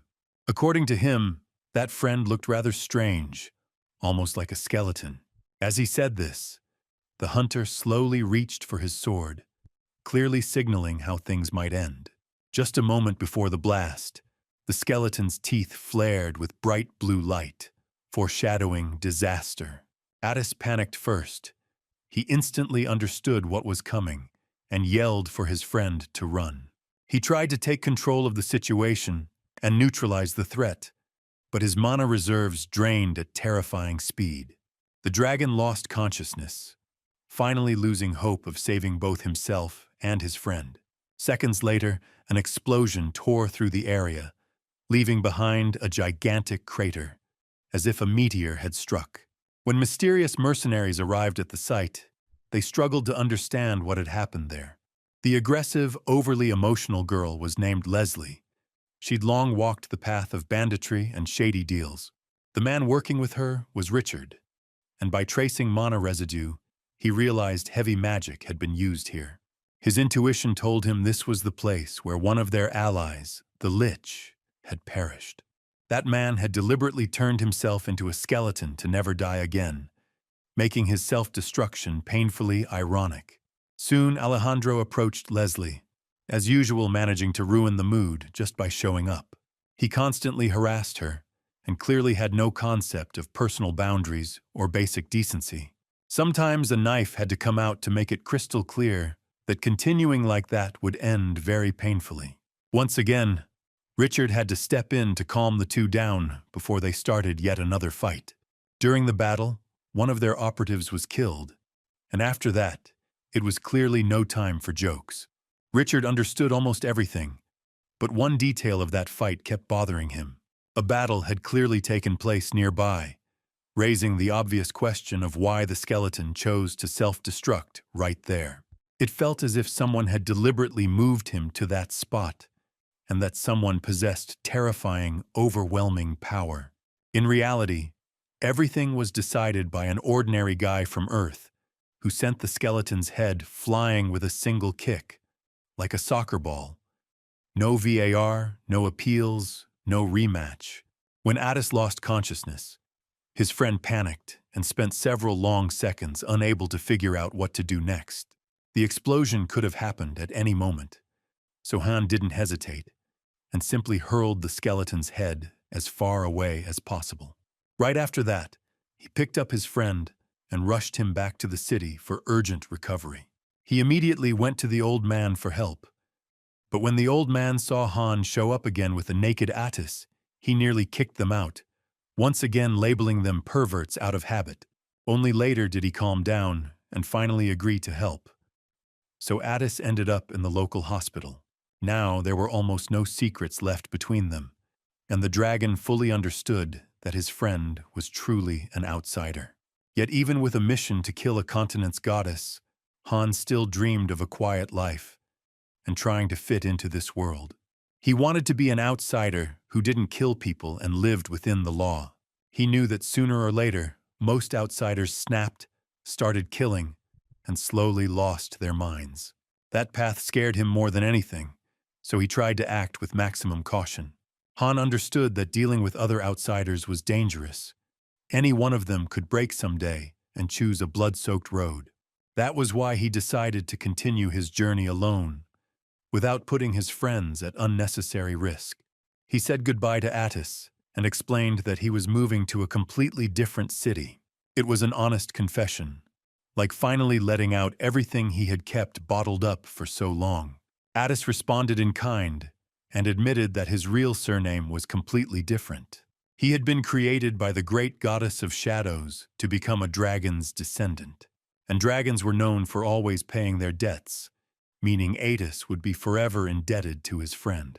Han simply smiled calmly and walked out, as if nothing extraordinary had happened. They parted without realizing just how tightly their fates were intertwined. That same evening, Han packed his belongings and prepared for a new journey. The old man did everything he could to support the young outsider, and even gave him some gold. He sternly asked him to be careful, hide his identity, and never kill anyone. Commit even a single murder, and there would be no road back. Han took those words seriously, even though he still didn't fully understand how one killing could turn a person into a monster. He promised to return someday, said goodbye to the old man, and left in an unknown direction. Left alone, the old man looked up at the sky and began praying to the goddess for the fate of the kind outsider. Meanwhile, the beautiful wyvern named Efir had completely forgotten what true freedom felt like. Now she was forced to obey human orders, unable to even dream of a new home. At the scene, blood belonging to a 500-year-old dragon was discovered. The mercenaries decided to use it to track down Addis and take revenge for the skeleton's death. They planned to rely on the wyvern's help, since she could locate another dragon using nothing but the scent of blood. At the same time, a lonely carriage rolled slowly through a bright forest already infested with bandits and cutthroats. These people made a living through robbery and felt zero remorse about it. Fate is rarely kind to types like that, and today was exactly one of those days. Easy prey suddenly turned into a full-blown nightmare, like quick money from a $999 info course. Instead of profit, they ran into a man whose muscles were tougher than any rope. Most of the mercenaries managed to flee, but their leader stayed behind and almost instantly regretted it. Kalinor took several brutal hits and was eventually forced to work as Han's carriage driver. The outsider immediately warned him that any attempt to escape or deceive would be punished with maximum severity. He ordered the criminal to show the road to a city that could open new opportunities for him. Nearby stood the well-known city of Itton, close to which lay a massive dungeon. The Crater Valley dungeon attracted crowds of tourists and hunters, despite the risk to life. Monsters rarely emerged outside, so the locals felt relatively safe. Too many carriages had gathered ahead, forcing them to stop for a while. Kalinor decided this was his last chance to escape and tried to seize the moment. He thought he could outrun fate itself, but Han had zero intention of letting him walk away that easily. The criminal cracked under the pressure, burst into tears, dropped to his knees, and begged for a second chance. He honestly confessed that the city housed a massive prison known to every thug on the continent. The place was packed with real monsters, and a weakling like Kalinor wouldn't survive there for more than a few days. Those creatures would tear him apart, and according to rumors, that wasn't even the worst part. People whispered that a terrifying outsider had recently been thrown in there, someone every local brute feared. Hearing about another outsider instantly caught Han's attention. He'd always been curious about meeting fellow Earthlings. At that moment, a local guard noticed the strange scene and decided to check what was going on. Kalinor was already imagining himself being dragged to prison, but his savior suddenly showed mercy. Han handed him a bag of money and gave him a chance to start a new life from scratch. For a brief moment, he truly felt like a benefactor doing the right thing and helping someone in need. Seconds later, while checking his own supplies, he realized something had gone terribly wrong.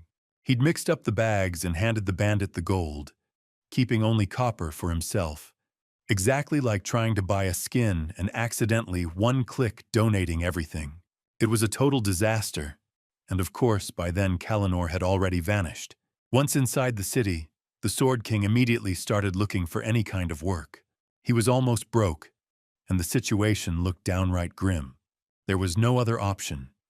He'd have to go back to the guild and find a job. In this city, tourists were spotted fast and just as quickly offered all kinds of side work. In the crowd, a guy with bright red hair stood out instantly.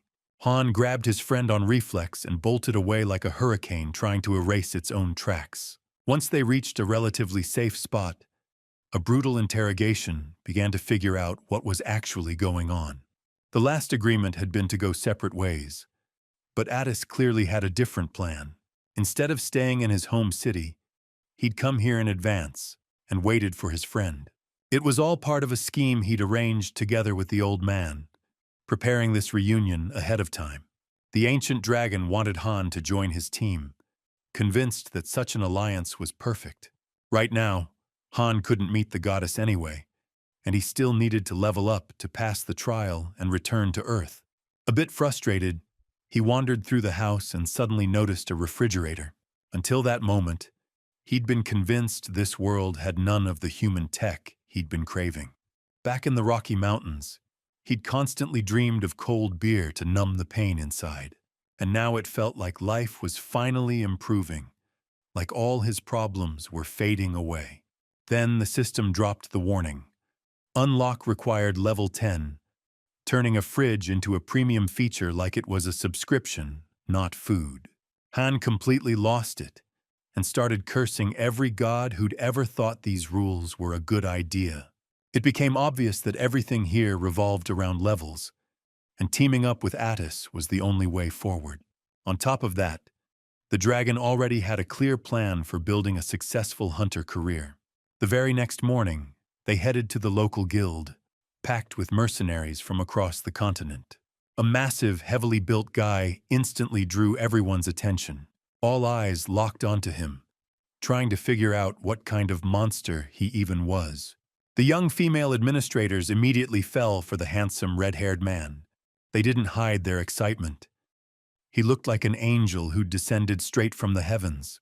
Standing nearby, though, was a gloomy, hostile-looking guy nobody seemed happy to see.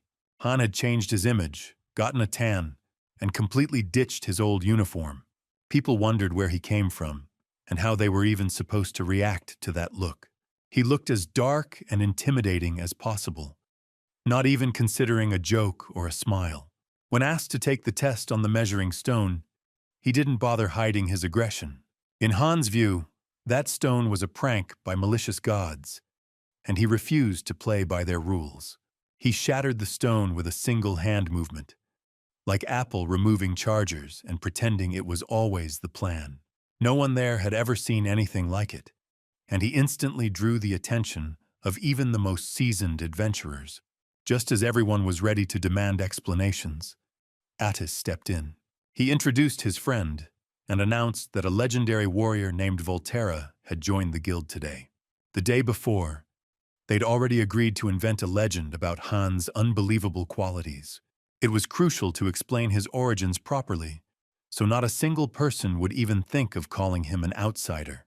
If Han was presented as a legendary warrior, then his strange and terrifying abilities would stop raising eyebrows.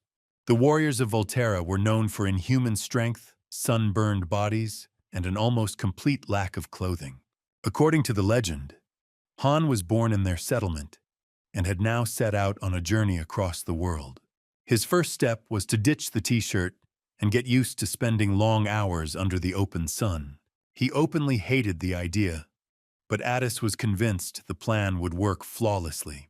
People around them were genuinely intrigued, some even claiming they'd heard of such warriors from distant tribes.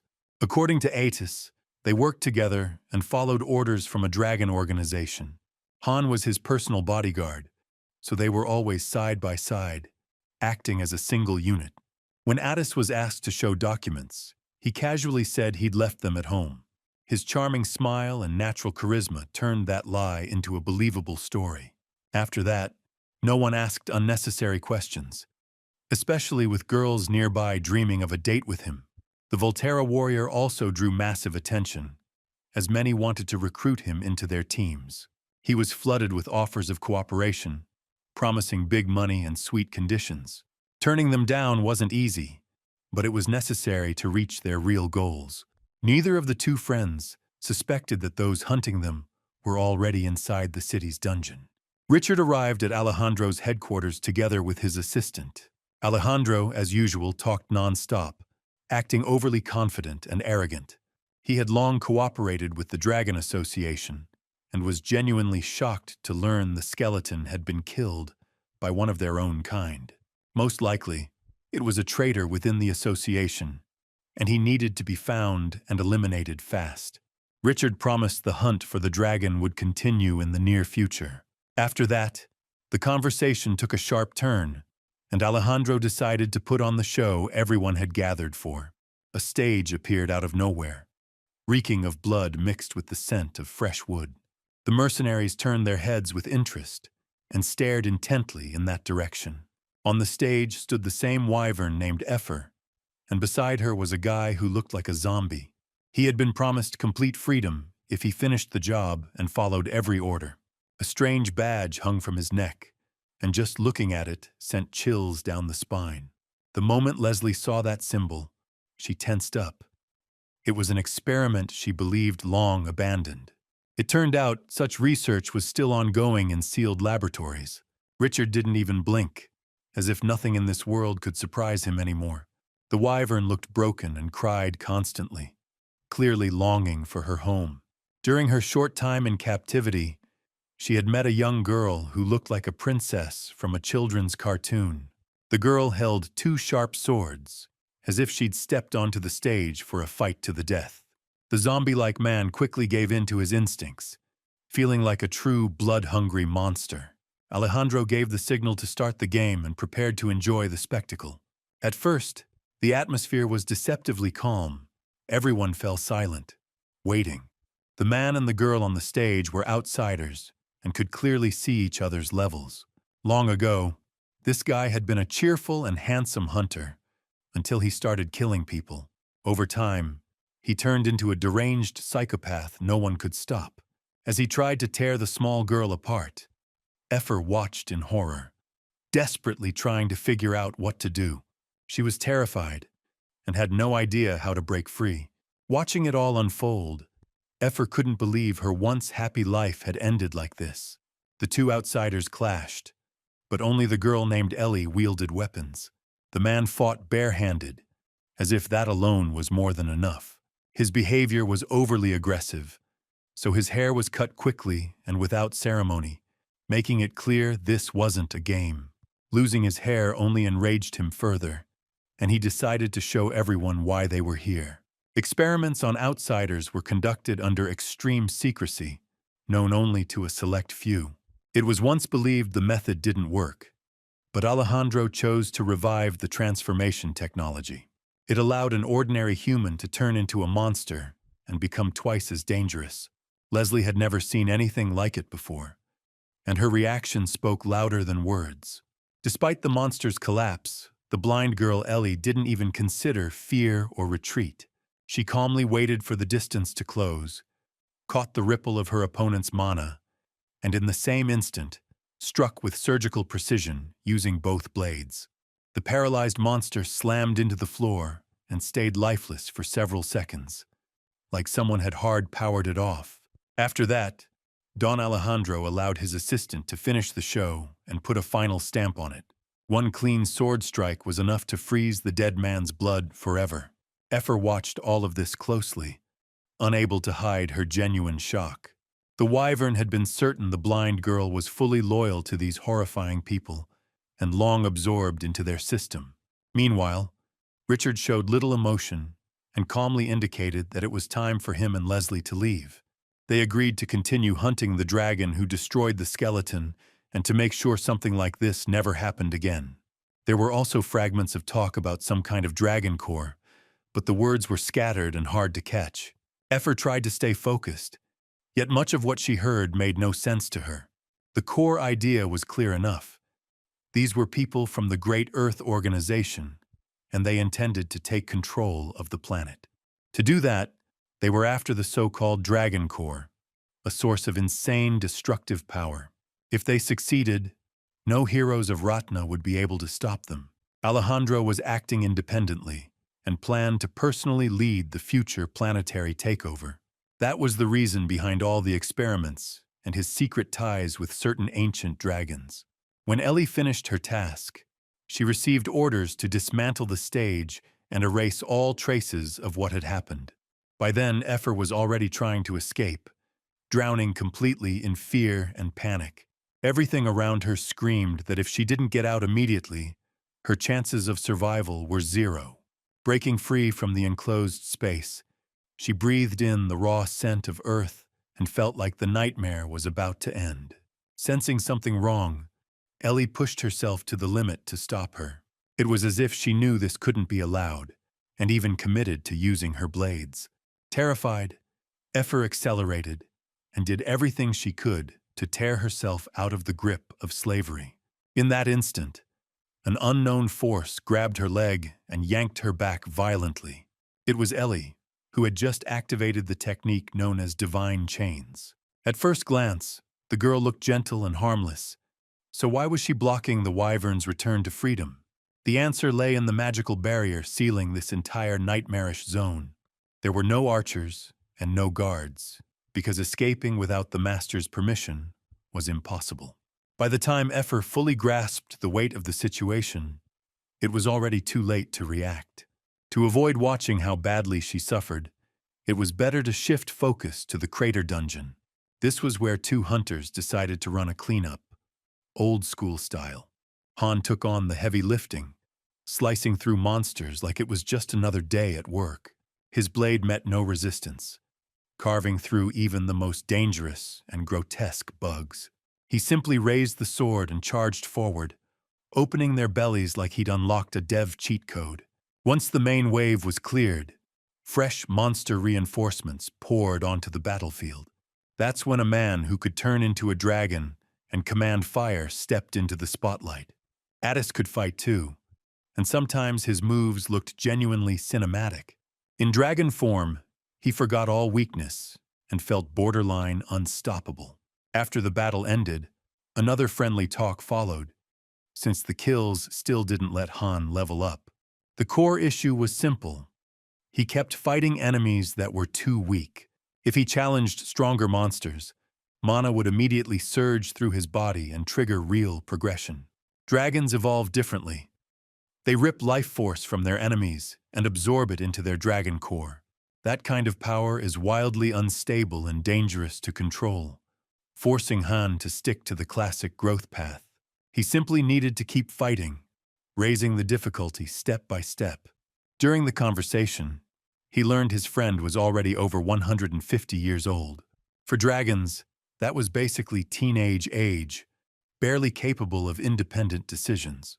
Great dragons crave truly massive power and have zero interest in minor life energy. They believe extracting an enormous concentration of power in a single place will solve everything. This phenomenon is called a well of life force, though humans usually refer to it as a dragon nest. That was exactly what Alejandro had been discussing with the Great Earth mercenaries. Could it really be that these people planned to seize control of a dragon nest and turn that power against the locals? To exploit such a phenomenon, one must possess a dragon core. Right now, It seemed that the wyvern named Efir was passing through exactly that stage. She faced a real, lethal threat, and her dragon core began to resonate in response. The stress reached a breaking point, her mind shutting down instantly and dragging her consciousness into a world of illusions. Everything around her became calm and weightless, like paradise where pain and problems simply didn't exist. Then she heard a familiar voice, belonging to the man she proudly called her father. It was Captain Baldy, the first to believe in Efir and dare to try taming her. The small wyvern remembered his warm hands and embraces, filled with care and affection. His scent was home to her, a symbol of peace and endless kindness. It was hard for Efir to accept that the captain had been dead for a long time, and that this was only an illusion. After the king's death, the entire squadron of knights was wiped out. They were people who loved the wyvern and always tried to protect her. Captain Baldy appeared now to support a small child lost in a brutal adult world. He reminded her that heavy things happen sometimes, and one must learn to walk through them with head held high. No matter what awaited ahead, he believed in Efir and wished her the strength to endure every trial to the very end.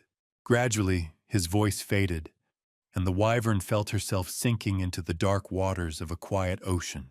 A sharp flash snapped her back to reality, where divine chains ripped her from the sky and slammed her down to the ground. Now it was clear why Ellie had tried so desperately to stop her. She already knew a defensive barrier was active here, capable of severely injuring anyone who tried to escape. Efir was badly wounded, and now urgently needed help and a healing potion. Ellie tried to assist, and immediately demanded a vial of restorative elixir. At that exact moment, Don Alejandro appeared, having stayed late and deciding to intervene personally. He ordered the wyvern to be disposed of, stating she would die anyway even if they tried to save her. Ellie couldn't accept the order or come to terms with the death of the dying wyvern. She made a desperate decision and prepared to use the sharp edge of her sword. A quiet groan followed, and scarlet blood appeared on the blade. Don Alejandro sensed something wrong and spun around sharply to see what had happened. It turned out Ellie had deliberately wounded her own hand, forcing the boss to provide a potion capable of saving the creature. The act was filled with genuine compassion and empathy for Efir. The boss agreed to sacrifice another vial, but coldly warned that this trick would never work again. After that, the injured creature was moved to a quieter, safer location. Efir still didn't trust her savior and suspected she was aligned with the cruel humans. There was some truth in that thought, yet Ellie had always remained independent. Losing her sight, she gained a rare gift, the ability to sense energy flows around her. That was why she now felt a dragon core hidden within Efir. It sounded like pure madness, since a small wyvern should never have developed such a thing. But Ellie stood firm, confidently stating she clearly felt the energy radiating from inside Efir. She could have told the boss, who had long hunted for such an artifact. But the blind girl didn't do it, proving she could be trusted. Despite her despair, the wyvern finally decided to trust her new friend. Over time, they even began joking about Don Alejandro and grew closer, like longtime companions. In such harsh conditions, finding someone who understands you is everything. Without freedom and inner peace, it's easy to lose your mind. Meanwhile, their boss continued dealing in his dirty business. He launched his own investigation, trying to figure out who had forced an almost immortal skeleton to commit suicide. His assistant checked every hunter who had recently leveled up. He focused only on high ranks and completely ignored rookies, just like experts who overlook the obvious threat right under their noses for years. Alejandro gradually realized that his true target was still at the very beginning of the growth path. He understood he was dealing with newcomers who skillfully hid behind their low level, but with razor-sharp intuition, he was certain that sooner or later he would track down everyone who tried to outplay him. The next day, young hunters gathered in the crater dungeon, thirsty for fame and flashy victories. The team had long been led by Brad, a guy who dreamed of becoming the biggest star on the entire continent. His partner Martin was his complete opposite, calm, balanced, and perfectly fine staying out of the spotlight. Together they clicked like a well-oiled machine, each covering the other's weaknesses. Over the past few years, the squad had made a serious leap forward, and that progress would have been impossible without the talented girls backing them up. Today, however, the support mages ran into unexpected trouble. Alice and Foal were caught in thick webs and desperately needed a strong, reliable hand. The tension spiked by the second, as spiders seemed to spawn straight out of thin air.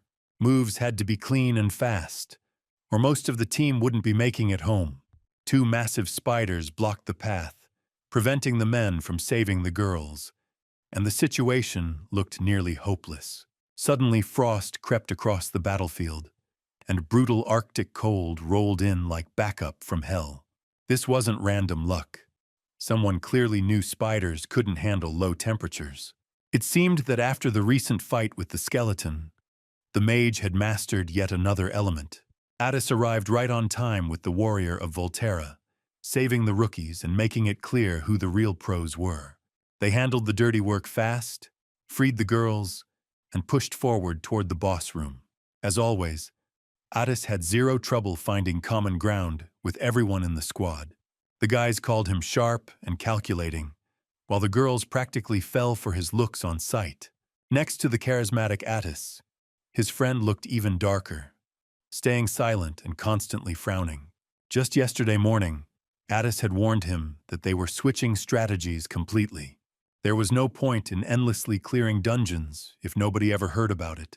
To earn a meeting with the goddess, they needed fame and buzz, making sure the hero of Voltera was talked about all across Ratna. From now on, they would help other hunters and let stories of their victories spread like wildfire. By the very next day, the plan was rolling, but one serious downside surfaced. His popularity with girls was about on the level of James Corden in comment sections. Famous, but nobody was happy about it.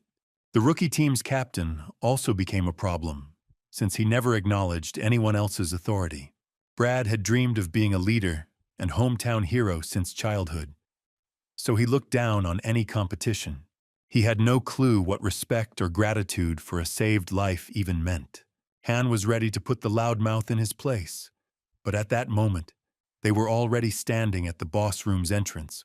This was where the artifact waited, the very reason people risked their skins. The massive chamber looked like ancient ruins abandoned centuries ago. Webs draped the walls. The air was still and damp, soaked in the heavy stench of decay. Right in the center lay the artifact. Only one step remained to claim it. The guys who had gambled their lives were ready to take the final step towards success. That was when the guardian spider descended from above, tasked with protecting the artifact from Ruki. Instead of following the plan, Brad dashed forward, deciding to grab the artifact himself. Martin couldn't stand by while his friend risked his life and rushed in to help. Addis was about to intervene, but Han stopped him, suggesting they just watch the show. If the rookies were that full of themselves, they could handle all the dirty work alone. Every one of them believed they were about to become legends, clueless about what was coming next. The two sisters instantly activated their support magic, buffing the guys to the limit. Poison attacks stopped being scary, and they went on the offensive. Everything went suspiciously smooth, like this fight had been rehearsed in advance. The monster dropped in seconds, and nobody bothered hiding their joy. The sisters clapped, already imagining how tomorrow everyone would call them the heroes who cleared the crater. The job looked perfect, but only to amateurs, not to professionals who saw the cracks. When Brad turned to congratulate his friend, Martin was gone. Everyone tensed up as icy dread crawled through the rookies' bodies. Looking up, they realized just how badly they had screwed up by thinking the crater boss was already dead. The real monster had been above them the entire time, calmly watching the fight from the best seat in the house. The level 10 tarantula queen was seriously starving, and now she was clearly sizing up the humans as the perfect lunch combo. Before the real fight kicks off, it's worth touching on one of the biggest problems faced by adventurers working through guilds: Most of the time, hunters run into mid-tier monsters and deal with them without much trouble.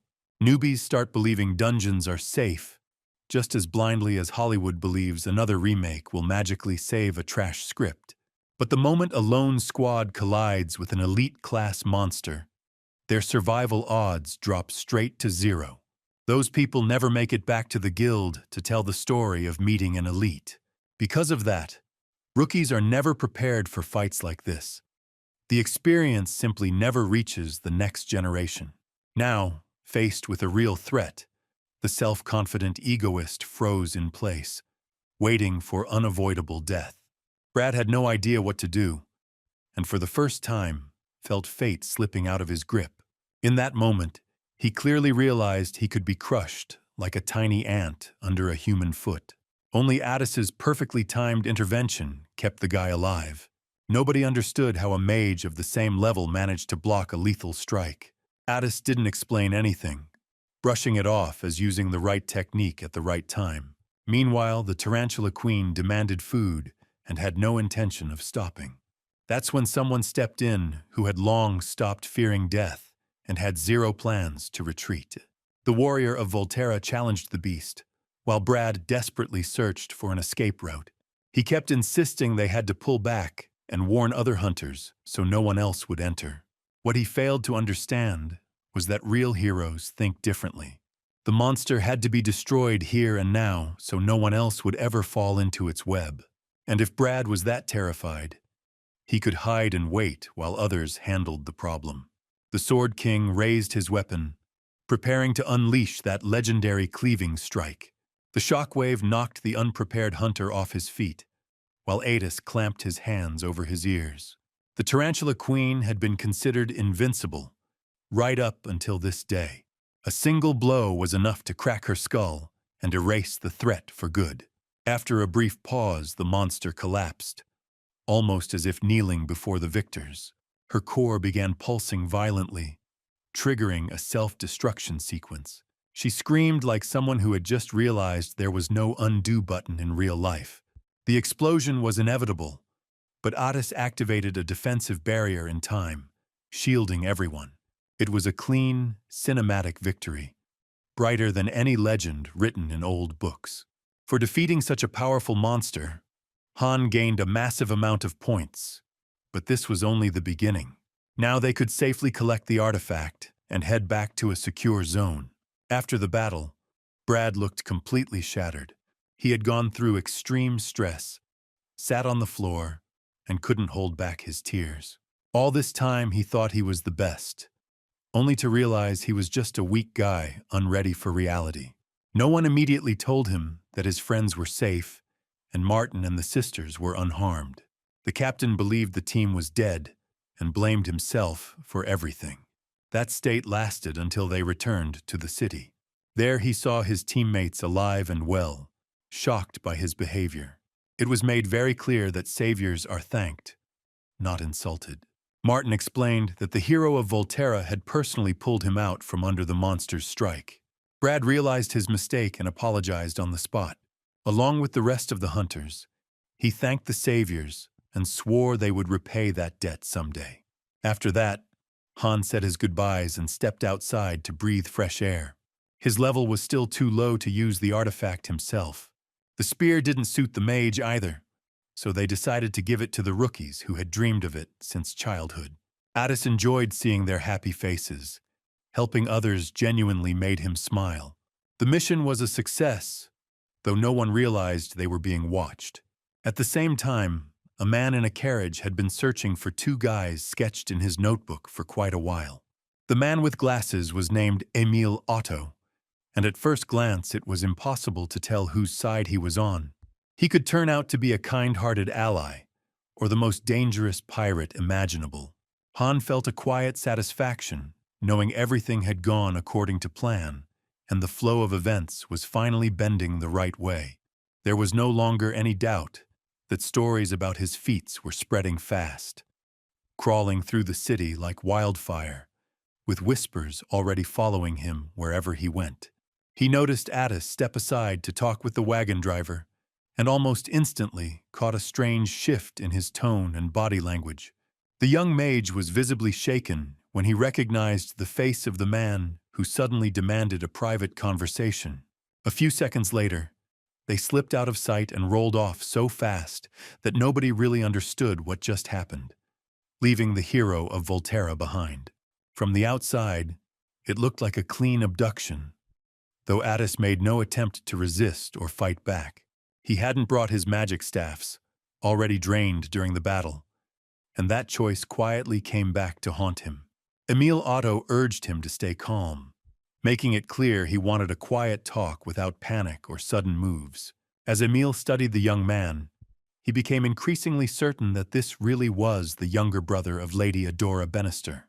The man in glasses had personally known Addis's sister, the same woman who fought the great dragons alongside the four heroes 10 years ago. That battle had been carved into history books and turned into a legend still told to children across the continent. It was Adora who laid the foundation for the Supreme Draconium Brotherhood, tasked with watching the great dragons. Emil was deeply concerned that after her death, the current head of the Bannister family had withdrawn from the world entirely. He came to this meeting to make sure Addis was still safe and hadn't sold his soul to the dark side. When they reached their destination, the mage struggled to hide his shock at what he saw. They had stopped right in front of his own home, and Addis couldn't understand why he'd been brought here. The moment Addis disappeared from view, Han launched forward without hesitation and went after him. Using his speed, he quickly located the right wagon and prepared to step in if things turned ugly. Two enraged hunters moved in, and Emil Otto suddenly had nowhere left to retreat. They grabbed him and made it painfully clear that such a sudden appearance wouldn't come cheap. For several minutes they beat him down hard, until a strange holy pendant was found beneath his clothes. It turned out they had just beaten a priest serving the goddess of light. An awkward silence followed, after which they untied him and rushed to apologize. Addis pretended to be completely uninvolved, and subtly implied that his wild companion had attacked the priest on his own. Emil finally calmed down and decided it was time to explain his true intentions. He offered official cooperation with the Order of Light and promised access to classified information. His main focus was a man named Alejandro, currently residing in a refugee village near the Crater Valley. The hunters had never heard of him, even though he had been tracking them for quite some time. To clarify the situation, Emil suggested explaining the origins of the refugee village in more detail. These people weren't native to the city, but after the crater appeared, hunters flooded the region from every direction. A sudden spike in taxes forced ordinary citizens to abandon the city and search for somewhere, anywhere, to survive. That was how a small, struggling village was born, barely holding itself together. Even in those harsh conditions, people still tried to smile and cling to whatever scraps of happiness they could find. The real problem was that monsters occasionally descended on the settlement. These creatures slaughtered indiscriminately, killing elders and children alike. There were no professional hunters in the village, making resistance nearly impossible. Ordinary workers were forced to grab weapons and defend their families however they could. The settlement was dying faster than Kanye's reputation after another so-called genius take. The Holy Order had no right to directly govern territories, but cooperation with hunters was allowed. Emil asked for help, and in return, promised to arrange a meeting with the goddesses themselves. The offer sounded tempting, and Addis was ready to agree, but Han stopped him just in time, sensing something off. The issue ran much deeper, because Alejandro's base was located right in Crater Valley. Rumors claimed that a real dragon's nest was hidden there. Confirming that would require a full investigation before involving the Order. Without solid proof, Alejandro was technically innocent in the eyes of the church. Some refugees even called him their hero and protector. He sent his agents to wipe out monsters and cleanse the land of threats. The blind girl and the wyvern often handled the dirtiest work, saving civilians on the front lines.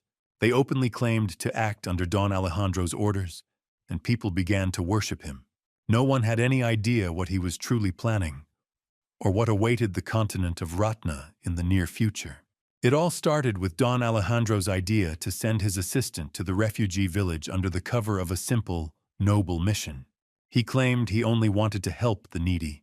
Speaking so convincingly, it felt like the spirit of a world savior had suddenly awakened inside him.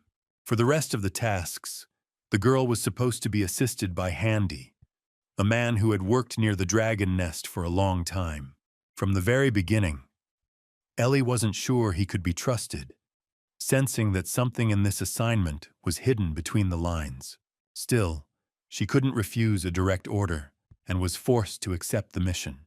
Doubts and questions swirled in her head, and during one fight, she nearly paid for it with her life.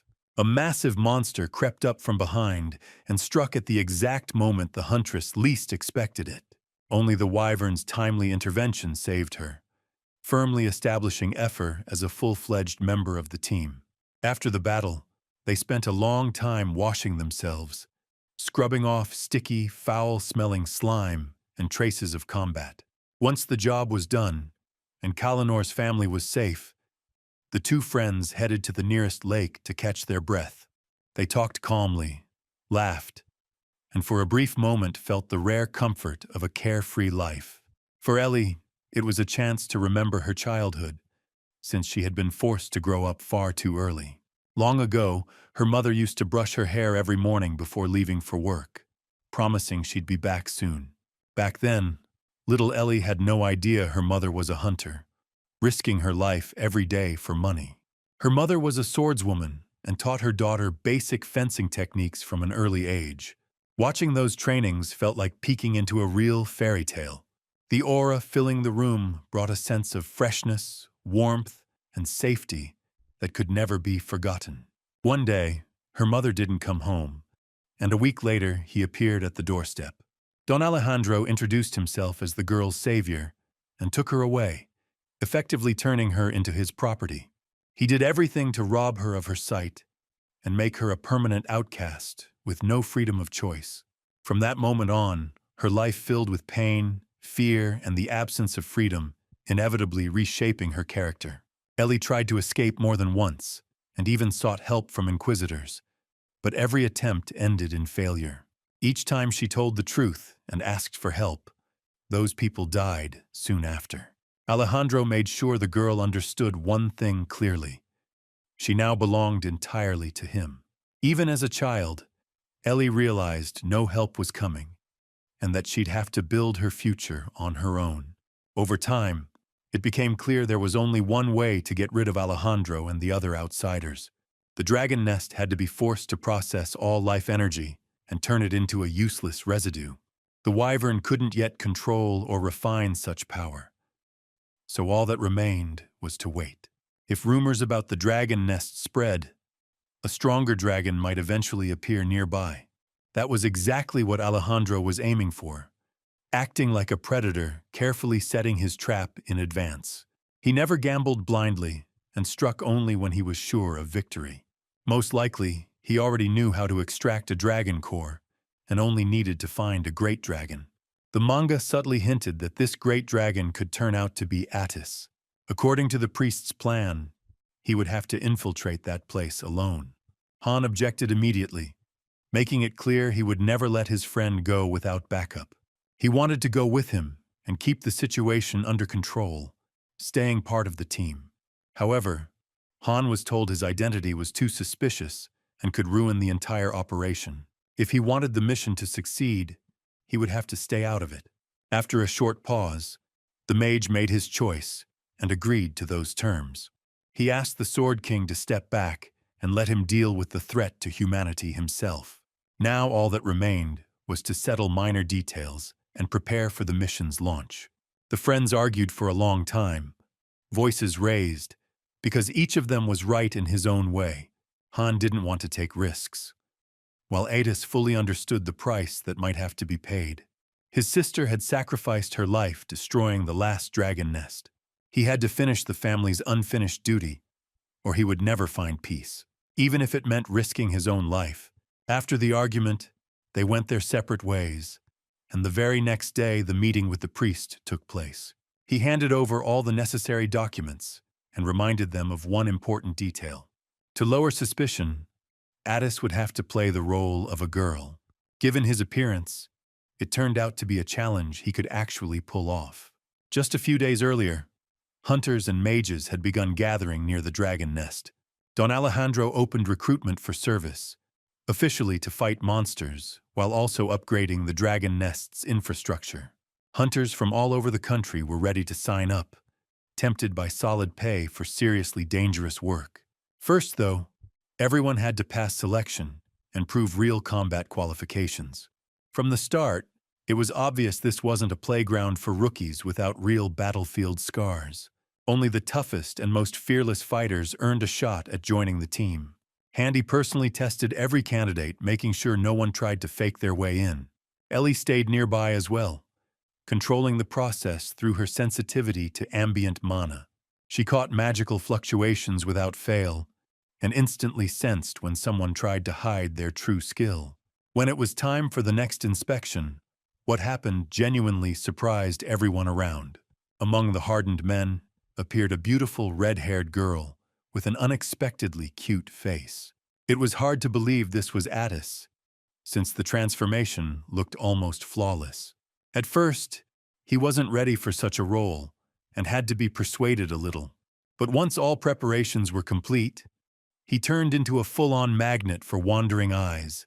Even though he hated every second of it, Addis took the risk for the sake of the mission. Emil Otto handed him his glasses to make the image complete and believable. The priest paused for a moment, and even felt an odd stir of emotion while looking at this so-called beauty. The mage's core mission was to find out whether the dragon nest truly existed. Hunters went through a full-scale screening, but mages were treated differently. Spellcasters were considered far more valuable assets and were allowed through without extra trials. When Addis stated his level, Ellie immediately narrowed her eyes. She clearly saw he was hiding his true level and tried to understand why. Ellie was genuinely worried, afraid Alejandro might gain another powerful ally. That was exactly why she decided to intervene and personally keep an eye on the new mage. After checking the documents, Handy accepted the sorceress into the team without hesitation. The crowd wasn't happy, since others had risked their lives for that same spot. Ellie refused to let it slide and decided to personally test the newcomer. She raised her sword, making it clear this would be a combat check. The clash started without warning, and an ice technique triggered faster than a blade could rise. Even while playing a girl, Addis had no intention of softening his hard-edged nature. For the mission, he was ready to go all the way and didn't even consider backing down at the critical moment. Just as the fighters were about to exchange blows, an overconfident contender burst out of the crowd, self-assured in the same delusional way as a crypto guru before another guaranteed moonshot. The brute clearly overestimated himself and started acting unhinged from the first second. He was furious about not being accepted and decided to prove his so-called power by challenging everyone at once. Inflated ambition quickly drowned out the last traces of common sense. Addis reacted instantly, shielding his opponent and preventing a lethal outcome. He was ready to continue the fight, but at that moment, the appointed local judge stepped in. Handy only looked like a friendly, always smiling guy at first glance. The moment someone crossed the line, he turned into a ruthless and merciless enforcer. One single strike was enough to shut the conflict down completely. No amount of muscle mass saved the violator from the consequences. He crashed to the ground, knocked out cold along with all his swagger. It became obvious that Handy also used aura and, like many here, hid his real power. This recap has mentioned aura more than once, and now it was time to break down what it really is. Aura is a crimson energy a person begins to emit when body and life force are pushed to their absolute limit. Once awakened, physical capabilities break far beyond normal boundaries. Learning this, Han decided to train non-stop, chasing the awakening of his own aura. So far, nothing worked, and from the outside he looked like someone grinding endlessly while his body resisted every step. It all started back when Addis was still around, constantly giving advice and guidance, Sometimes the training ended in awkward, even comedic situations, forcing them to take a break and reset. These guys always managed to mess everything up the moment they were given a little freedom and the leash got loosened. During long talks, Addis slowly tried to open his friend's eyes to an important truth. He explained that every person carries different elements, growth paths, and hidden potential within them. Everyone has a natural talent, but without constant training, it stays completely useless. Awakening aura is considered the hardest stage, since even decades of brutal training come with no guarantees. Only when someone reaches the absolute peak of physical and life force does the body begin to radiate aura. Like it or not, Han would have to break through his own limits if he wanted real results. Dangerous dungeons were packed with monsters on the skeleton's level and far beyond. Without aura, beating creatures like that was almost impossible. Normal strikes simply didn't cut it. From the looks of it, Handy also possessed aura and deliberately kept that fact hidden. In a flash of anger, he let a bit of his talent slip, and sharp eyes immediately noticed. After all inspections and trials were complete, the selected fighters were sent into the crater. At last, Addis saw the dragon nest from the inside and instantly understood what he was dealing with. Countless workers were toiling there, clearly grinding non-stop without days off or any real protection. Only when replacements arrived did they get a chance to catch their breath after exhausting shifts. At first glance, the place should have looked like a natural formation shaped by nature itself. But now it was obvious that everything pointed to an artificial origin. A true dragon nest overflows with raw power, yet here there was a chilling emptiness instead. Ellie still didn't trust the new mage and practically followed her every step. She should have realized by now they were on the same side and needed to act together. No matter what people around believed, this place didn't resemble a dragon nest at all. It felt more like a massive, isolated island built for some twisted purpose. Handy cut off the girls' conversation and announced it was time to meet Don Alejandro. The boss personally wanted to see the new mage and judge her potential. Walking through the dark corridor, Addis felt cold sweat slide down his spine. Knowing he was here without weapons made the situation deeply unsettling. Alejandro wasn't someone you could underestimate or treat lightly. During the conversation, Handy suddenly started asking about the dragon nest and the Holy Order. It turned out he had been a spy all along, secretly cooperating with the church. His pendant erased any doubt and made it clear where his loyalty truly lay. Before the end, he warned that Alejandro was dangerous and extremely cunning, demanding constant caution. The moment the doors swung open, Handy came face to face with death. He lost an eye instantly. Alejandro had long suspected him of betrayal. The boss waited for the perfect moment to eliminate the church's agent. He tore off the pendant and burst into laughter, savoring his dominance. Now Alejandro was convinced the new mage also worked for the Holy Order. Addis, who was only supposed to meet the boss, instantly became a target marked for execution. From here the story truly gets wild, but first it's worth returning to the crater. Lately, Ellie couldn't hide the growing discomfort weighing on her. She usually felt a distinct energy whenever she touched the wyvern, but she sensed something eerily similar when she came into contact with the new mage. Suspicion took root that the mage might actually be a dragon, and that theory needed urgent confirmation. At that moment, both girls lifted their heads at the same time and knew things had gone off the rails. Chaos already ruled Don Alejandro's office, and stopping it was no longer an option. Instead of a calm mission kickoff, Addis was thrown straight into the center of serious trouble. Without magic stones, he couldn't properly use spells, and every second made things worse. The boss quickly pieced together why the Order of Light was so focused on him and the truth of the dragon nest. They needed a legitimate reason to Mshatsa and send inquisitors here. That meant all unnecessary witnesses had to be erased without hesitation. By showing up, Addis had effectively signed his own death sentence, desperately clinging to life. Don Alejandro had been using the dragon nest as bait, a shiny lure meant to draw out a real dragon. Now he planned to beat Addis down without mercy, and force him to reveal his true form. If the guy transformed into a dragon, he would become the perfect test subject. If no transformation happened, he would be erased as an unnecessary witness. The clash unfolded head-on, and it was obvious how well prepared the boss really was. Until now, his magical skills had stayed hidden, and very few understood his true level. Addis, running on fumes, barely managed to block the attacks with ice magic, holding the pressure back. He couldn't summon real fire and was forced to focus purely on defense. That strategy couldn't bring victory, only buy a few extra seconds.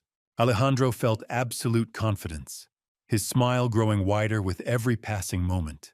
He outclassed his opponent not only in magic, but also in speed, fully controlling the fight. The wyvern and the blind girl had no idea how to act in this situation. They felt the fate of the crater being decided right now, yet feared openly challenging the boss. If Addis took dragon form, all of this monster's plans would come true. That couldn't be allowed, and if things went too far, they would have to step in. Ellie made a firm decision that she no longer wanted to stay a passive observer. She had seen too much death to pretend nothing was happening again. If action was required, even at the cost of her own life, she was ready. The wyvern also vowed to help, even though fear and panic were tearing her apart inside. By this point, Addis was nearly unable to keep fighting. His body was completely drained, while his opponent didn't even try to hide his dominance. Alejandro waited for the moment when the mage would have no options left. He gave Addis one final chance to reveal his true nature. If he didn't turn into a dragon right now, death was guaranteed. Seconds stretched endlessly, but the guy in women's clothes didn't break or hesitate. He was ready to die. And that was the exact moment fate decided to reward his gamble. The flash of light was no accident. Don Alejandro tensed instantly, realizing something was happening, just not the way he planned. From that moment on, Addis no longer mattered to him. It became clear he wasn't a true great dragon. Somewhere very close, a real monster rose, its presence rippling outward and resonating with the energy of the place. Ellie appeared nearby at once and seized the moment to pass on a short, precise signal. Without extra words, she made it clear she was on the side of good and still playing her role to tear evil apart from within. Ellie ran up to the boss and calmly reported that the dragon had entered from the other side of the wall. Don Alejandro smiled, almost glowing. He could feel his plan approaching its peak. If Addis wasn't a real dragon, he was useless, like a Fortnite teammate who quits right after the first knock. Either way, the boss had already completed his experiment, and his eyes showed complete satisfaction with the result. He was convinced there were no traitorous spies left in his ranks, just waiting to stab him in the back. He was ready to slit Addis's throat when Ellie suddenly stepped forward and chose to protect him. She claimed she sensed disharmony in this place, and that an extra mage could still be useful. Ellie, more bluntly, that the mage was perfect for the dirtiest jobs no one else wanted to touch. Alejandro felt no threat and even smirked. The logic appealed to him. Thanks to the blind girl's cunning, Addis once again dodged death's touch and stayed standing. But now he would have to be several times more careful not to stumble at the very last step. Once alone, they exchanged looks, spoke quickly, and discussed future strategy without prying ears. There were no secrets anymore. Both were trying to destroy the dragon nest, but everything had to be done quietly and carefully. Suddenly, the doors burst open, and a massive wyvern nearly killed their favorite mage in a single lunge. Then Addis heard the little dragon's name and instantly recalled his friend's story, burned straight into memory. This was the very wyvern responsible for what happened hours earlier. She had pretended to be a dragon instead of Addis and drawn all the attention to herself. Efir enjoyed basking in the spotlight. For the first time in her life, she had done something truly meaningful and felt it herself. Addis noted that he had already heard stories about this wyvern from his closest friend, and never doubted the rumors were true. Han survived and never forgot who helped him at the very beginning. back when he had just arrived in this world as a complete nobody. Efir couldn't even imagine that this guy was still alive, and deep down, she honestly hoped he had been wiped out a long time ago. Sometimes it feels like the main character is straight up impossible to defeat, and other times he creates his own problems, like peace and quiet just bore him to death. Left alone in the house, he got bored fast, and even started thinking about heading back to the Rocky Mountains and disappearing all over again. It turned out the toilet didn't work for people with too low a level, which sounded like pure mockery. The same could be said about everything inside this cursed house. Every single thing was designed to test your limits. You couldn't eat properly, wash properly, drink water, or even rest like a normal human being. Everything around him felt tailor-made for elite hunters used to living under the world's maximum difficulty settings. To avoid completely losing his mind, the guy dropped everything and went straight to the local guild, anywhere with actual air to breathe. He wanted at least some kind of job, but rules were rules. A hunter couldn't take missions without their master, and the guard stood firm. A massive wild boar got furious, roared, and demanded work, threatening to wreck the place if nobody gave him something to do. The female administrator rushed to calm him down and hinted that she could use his help with a personal problem, and this time it wasn't a joke. Recently, her brother had gone missing. He was supposed to check in days ago, but vanished like he never existed. Truth be told, she didn't miss him that much, but the jerk stole her glasses, which meant he had to be found and punished. Han immediately recognized the priest Emil Otto and realized the church representative had clearly stepped into some serious trouble. He received a voice recording from the administrator and instantly switched into full Sherlock mode, piecing together clues bit by bit. He promised to find her brother, but made it clear right away that he wasn't going to kill him, no matter how tempting that sounded to her. He had zero desire to dive into an Addams family-level mess, where only those who stay quieter than Jeff Bezos' security ever survive. For once, the system actually decided to help, not sabotage him, pushing things forward instead of blocking the path. A few hours later, the Sword King was already out in the desert beyond the city, where rocky terrain began and prying eyes ended. He could feel it. Holy energy was close, and all it took was a few correct steps without going the wrong way. There was nothing around, and only hours of searching led him to the right cave, hidden deep within stone. Right now, two horrific monsters were tormenting an ordinary priest inside, savoring every breath he took. They mocked him like edgy teenagers trying to wreck a lesson, proving how cool disbelief supposedly was. Emil Otto was still holding on, but his face made it clear his time was almost up. The monsters tried to squeeze out any information they could, digging for how the Order of Light really worked and where its weak spots lay. Once, they had been human, until experiments twisted them into allies of Don Alejandro, selling themselves piece by piece. One of them was a reeking worm who used to be considered a great scientist, always walking with his head held high. He had led the experiments, turning countless people into monster-like weapons, shaping flesh as if it were clay. If they didn't get answers, they promised to turn the priest into stew and feed him to pigs. No drama, no mercy. And if that still wasn't enough, they would burn his entire village along with friends and family, just to make the pain complete. They knew how to pressure and manipulate, but sometimes even the most twisted plans collapse in a single second.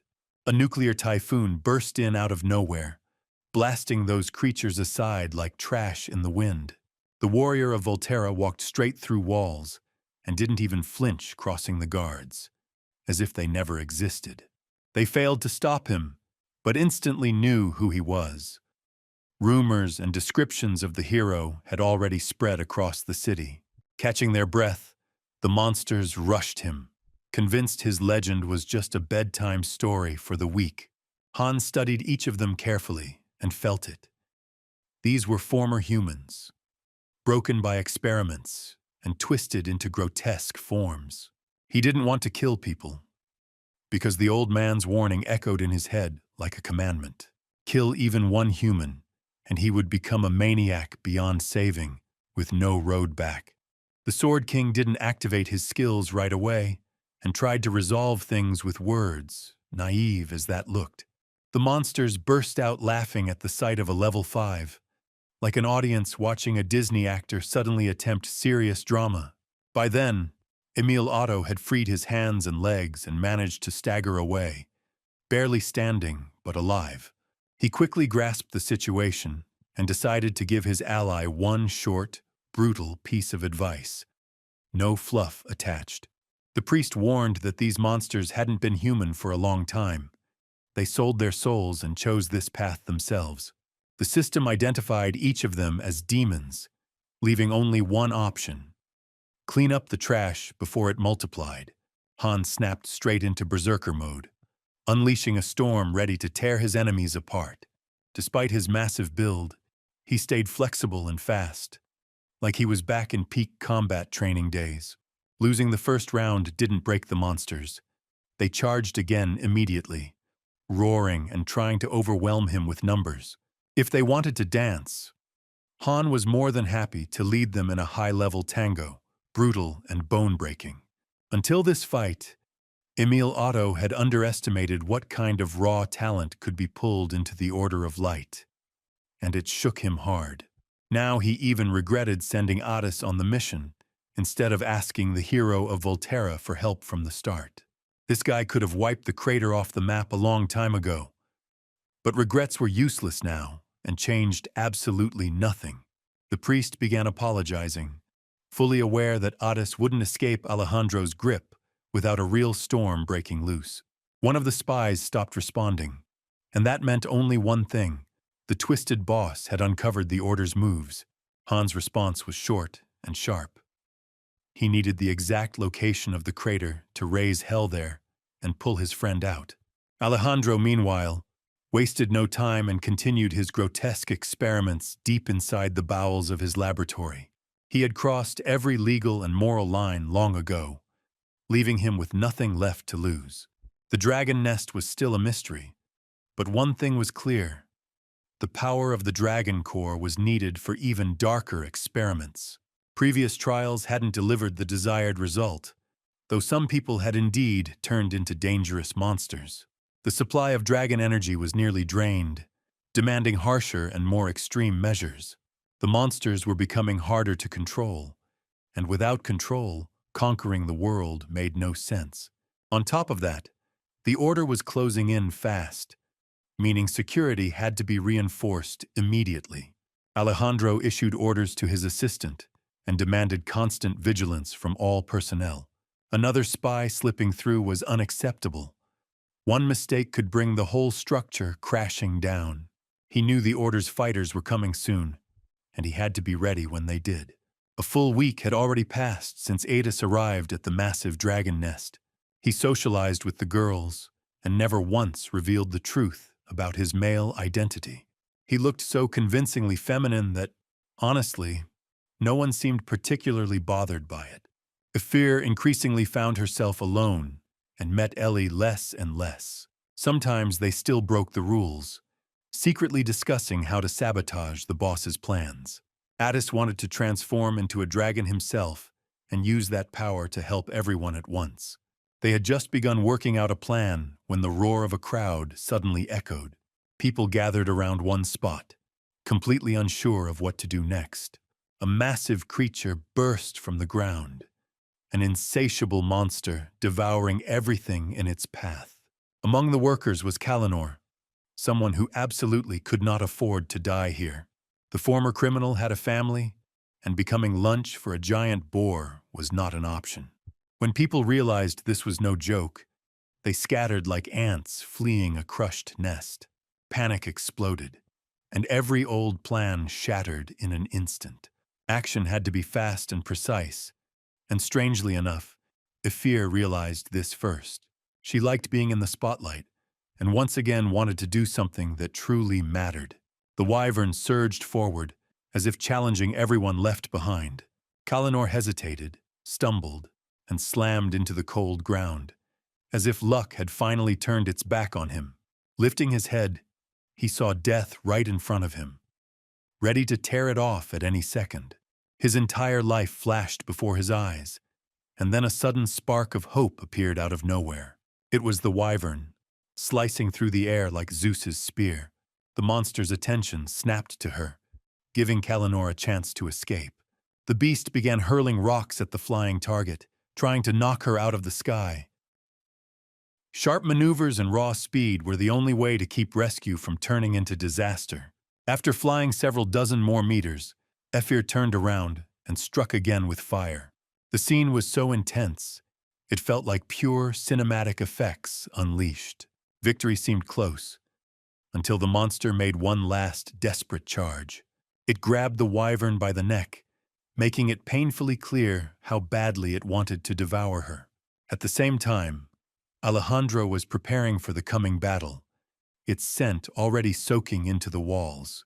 For the first time in ages, he pulled out his artifacts, sensing control slipping away. Obsessed with dominance, he felt exhilaration and craved blood as soon as possible. He could feel it. The inquisitors and order fighters were already nearby, and the battle would start without warning. An assistant burst into the room to report the clash in the crater. For the failure, he was executed instantly by an artifact. No words, no hesitation. These worms had to learn one rule: Don Alejandro never forgives mistakes. He looked outside and saw the chaos, and it ignited a true hunger for battle inside him. The monster had truly gone berserk, and only by sheer miracle did the wyvern manage to break free from its deadly grip. Helping from the ground was almost impossible, since all the key action was unfolding high in the air. Efir pushed her dragon core to the absolute limit, channeling every drop of power into destroying her opponent. It all looked like a happy ending. Fake calm, polished and staged, like a Logan Paul apology video with perfect lighting. Efir lifted the monster high above the ground, and without hesitation, triggered a devastating magical explosion. The massive boar shattered into pieces, and would never again be a problem for the local residents. A thick cloud of dust swallowed everything, and people didn't immediately realize the battle was finally over. Moments later, Efir landed on the ground, feeling a rare mix of confidence and light, carefree relief. For the second time in her life, she achieved real success and became the center of everything happening around her. Everything went smoothly until the second Ellie sensed danger approaching, carrying a terrifying concentration of mana. Her reaction was instant. She moved without thinking and shielded her best friend with her own body. The sheer power of the energy surge made it clear the boss had finally stepped out of his warm, comfortable office. Don Alejandro, armed with artifacts, clearly wasn't in the mood for jokes or mercy today. He had once claimed the wyvern should be disposed of, but now he realized how badly he had misjudged her. This small flying creature turned out to be the true source of the magical energy spike. The wyvern carried a dragon core inside her, and the boss intended to extract it for his twisted ambitions. Stopping him meant fighting to the very end, and Addis was ready for that. He instantly drowned the area in flames, burning every possible retreat and closing all paths back. Ellie supported him at once, striking from behind and amplifying the effect of total surprise. Together, they were sure they could kill the boss, or at least buy the wyvern enough time to escape. The plan looked solid, but fate had other ideas and quickly rewrote the script. Their biggest mistake was underestimating Don Alejandro's true power. On his own, he was a strong hunter, but his real weapons were magical artifacts. The moment he pulled his two favorite daggers from the chest, the threat level instantly hit maximum. If Han truly wanted to save his friends, he had to reach the crater as fast as possible. As it turned out, Priest Emil Otto was far less sharp than he initially seemed. He knew the crater lay somewhere among the desert and rocky mountains, but had no idea of its exact location. Because of that, they wandered in circles for hours, unable to figure out where to go next. During their conversation, It became clear that Han wasn't just a killer, hungry for blood and battles. Above all else, he wanted to save his friend and cared about his fate more than fame. Even after their earlier conflict, Addis remained the most important person to him in this new world. Even the priest was moved, seeing this side of the guy for the first time.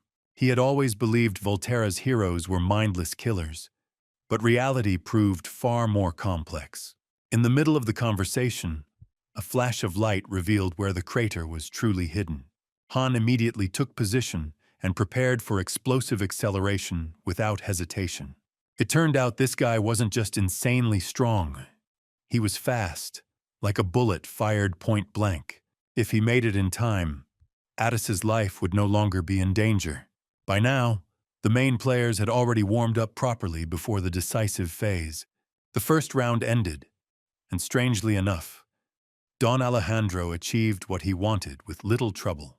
He avoided direct confrontation, caught up to the wyvern, and seized her dragon core. Now he no longer needed additional energy and could fully unleash his horrific plan. Addis tried with everything he had to transform into a dragon, but every attempt failed. The cause was the medallion on the boss's chest, blocking all transformations and form changes. By this point, Ellie could no longer contain her emotions and finally understood what her boss was planning. She had long suspected he was building a machine to drain life energy from living beings. The power of the dragon core turned that insane project into reality. Now a single command would be enough for all living creatures on the continent to start losing life force. That would mean total world collapse and Alejandro's rise as a new ruler of all existence. He didn't delay the dessert and immediately moved to deal with the spies. Beyond his dagger mastery, he was also skilled in brutal hand-to-hand combat. Spinning strikes and sharp kicks gave Alejandro a clear and deadly advantage. No one could stop him, and at one point he coldly disarmed Ellie when she was left without support.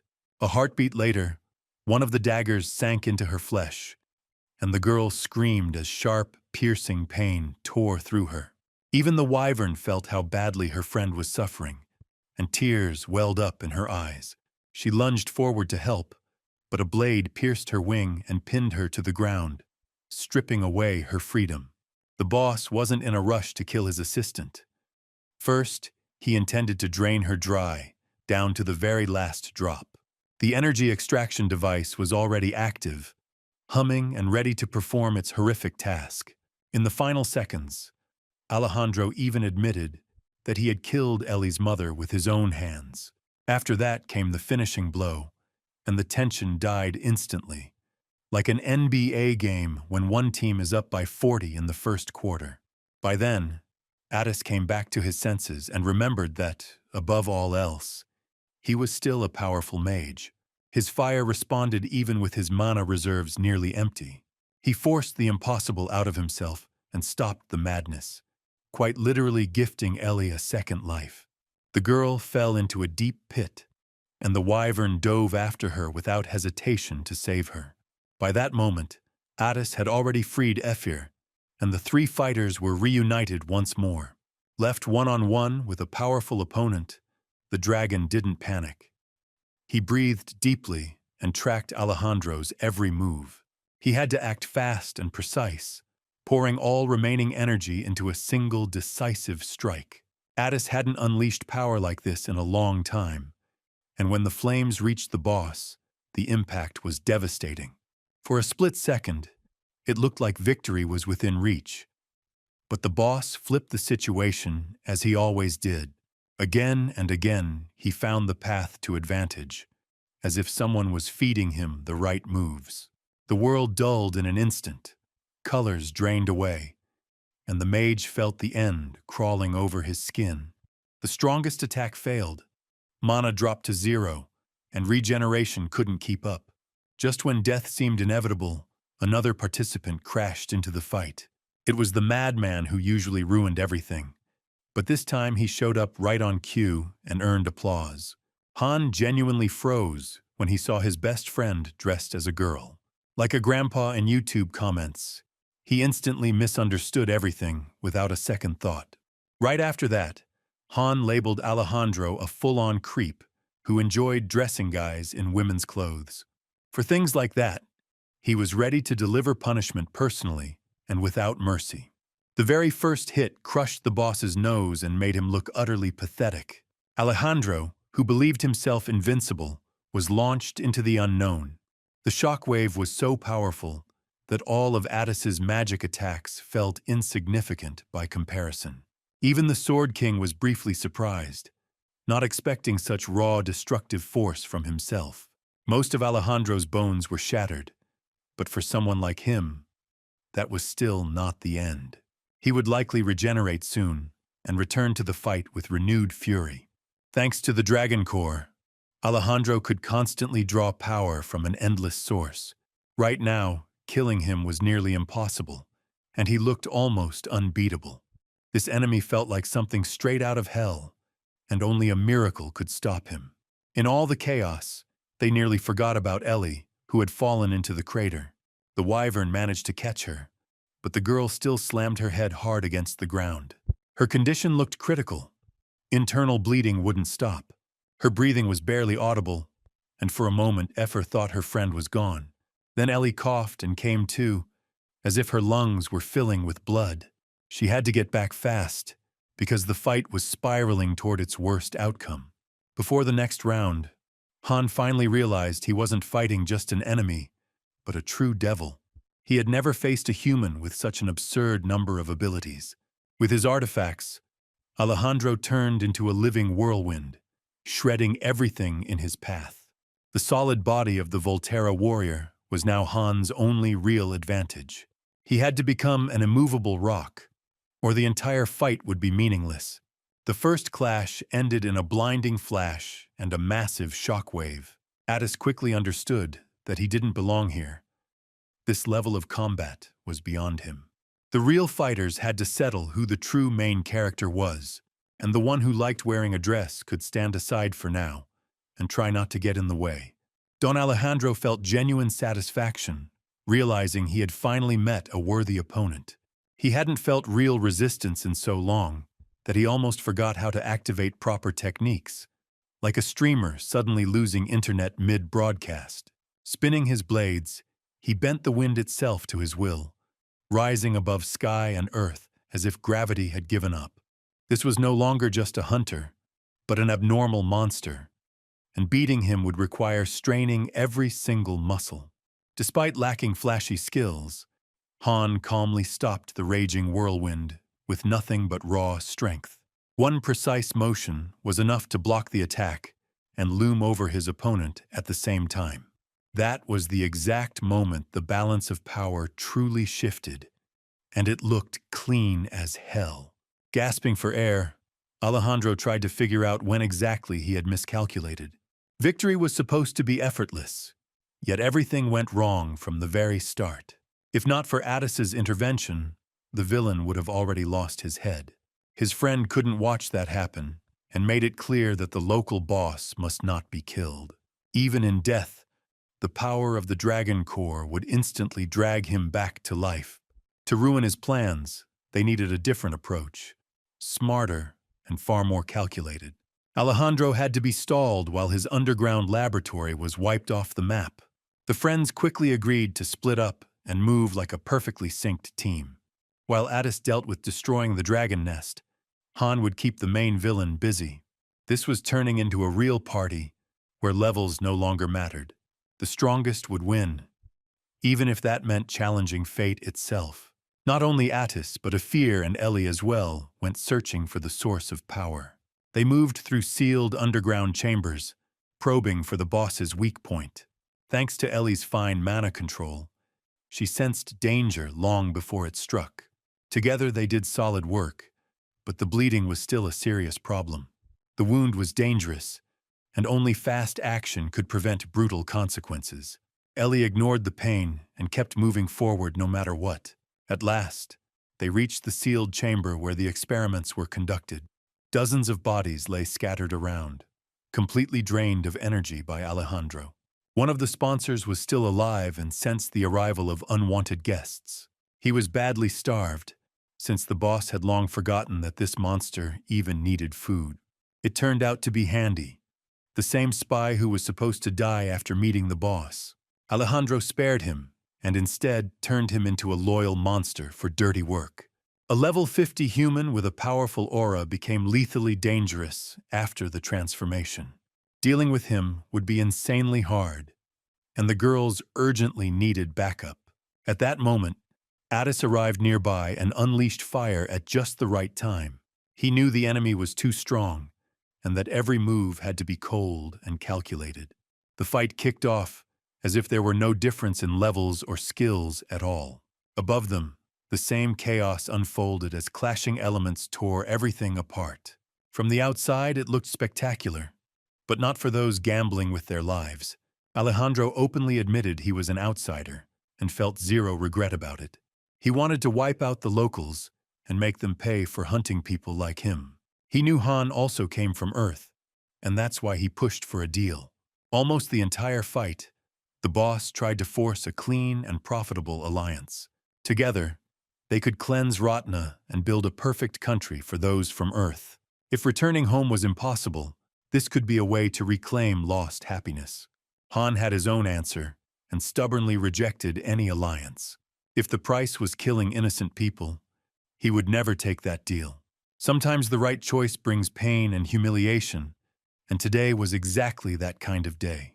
Despite everything, Han felt that luck was still on his side. He knew Addis could transform into a dragon at any moment and flip the battle. Hearing that, Alejandro burst into laughter, clearly convinced the plan was impossible. All this time, a medallion hung around his neck, preventing anyone from transforming into a dragon. At least he was certain of that, until the exact moment he noticed the medallion had suddenly vanished. It turned out that during a brief clash, Ellie had skillfully ripped that precious artifact right off him. Without wasting a second, she passed it to her friend, who had been suppressing monstrous power the entire time. In that instant, the mage transformed into a dragon, because only that form could stop the rampaging Handy. Fighting in the shape of a colossal beast instantly became easier and far more effective. The Dragon Core allowed constant mana regeneration and a stable, uninterrupted flow of energy. Handy no longer held the advantage, since he was no longer the biggest and scariest thing in the crater. Addis was ready to fight dirty, letting fangs tear into his opponent's flesh without hesitation. The crater's main energy node was very close, visibly pulsing with raw power. The faster they destroyed that core, the faster Alejandro would lose his sources of dominance. One final push was needed, but breaking the core required not just brute force, but precision and flexibility. Handy had been stationed here for a reason, as he was considered the primary guardian of the ancient relic. During his service, he had awakened new abilities and learned to fire deadly magical bursts. Only thanks to lightning-fast reflexes did Efir manage to escape a searing, near-lethal strike. If Addis failed his part of the plan, the entire strategy would collapse instantly. Handy had to be eliminated as fast as possible, and the dragon had to be ready for that. Blinding flashes of light were visible from miles away from the crater. The battle drew birds and ordinary villagers from nearby settlements. People gathered to witness what was happening, even knowing they risked being wiped out. Meanwhile, Han and Alejandro took a brief pause to face each other directly. The twisted boss admitted he was working with the Great Earth and claimed there was a logical reason. The locals hated outsiders and refused to let them live in peace. In his view, removing the Ratnians would make everything much easier. To sway Han, he even promised to open a portal back to Earth. The Sword King immediately saw it as manipulation and rejected the offer without hesitation. In response, he shattered his opponent's leg, forcing him to scream in pain again. Alejandro then took a desperate step and performed an experiment on himself mid-fight. He gathered the life force of the strongest hunters and injected the cursed substance into his own body. He became far stronger, but his soul was permanently stained pitch black. That was how humans fully turned into monsters. Han watched the transformation, knowing there was nothing he could do to stop it. Elemental forces intertwined, reshaping the man into something otherworldly. It was now hard to tell what he had become, but his level had doubled. Sensing that something below in the crater was going off script, Alejandro instantly lost interest in the duel. Breaking through Han, the creature charged downward to deal with it personally. He could not be allowed to reach Addis and the girls, or everything would be over. At the same time, Handy was destroyed, and Ellie barely found the strength to stand. The core could only be destroyed using the swordsman technique her mother once taught her. She stepped forward, and for a brief moment everyone allowed themselves to breathe out. It looked like a victory that could no longer be stolen. But at the last second, an old woman appeared, someone who had always seemed kind and harmless. She coldly declared that betraying the master was unacceptable, since he had done too much for them. With those words, she stepped up to Ellie and drove a dagger into her stomach without hesitation. As the wounded girl writhed in pain, the old woman rushed toward the dragon core. She activated energy absorption, plunging the entire area into chaos.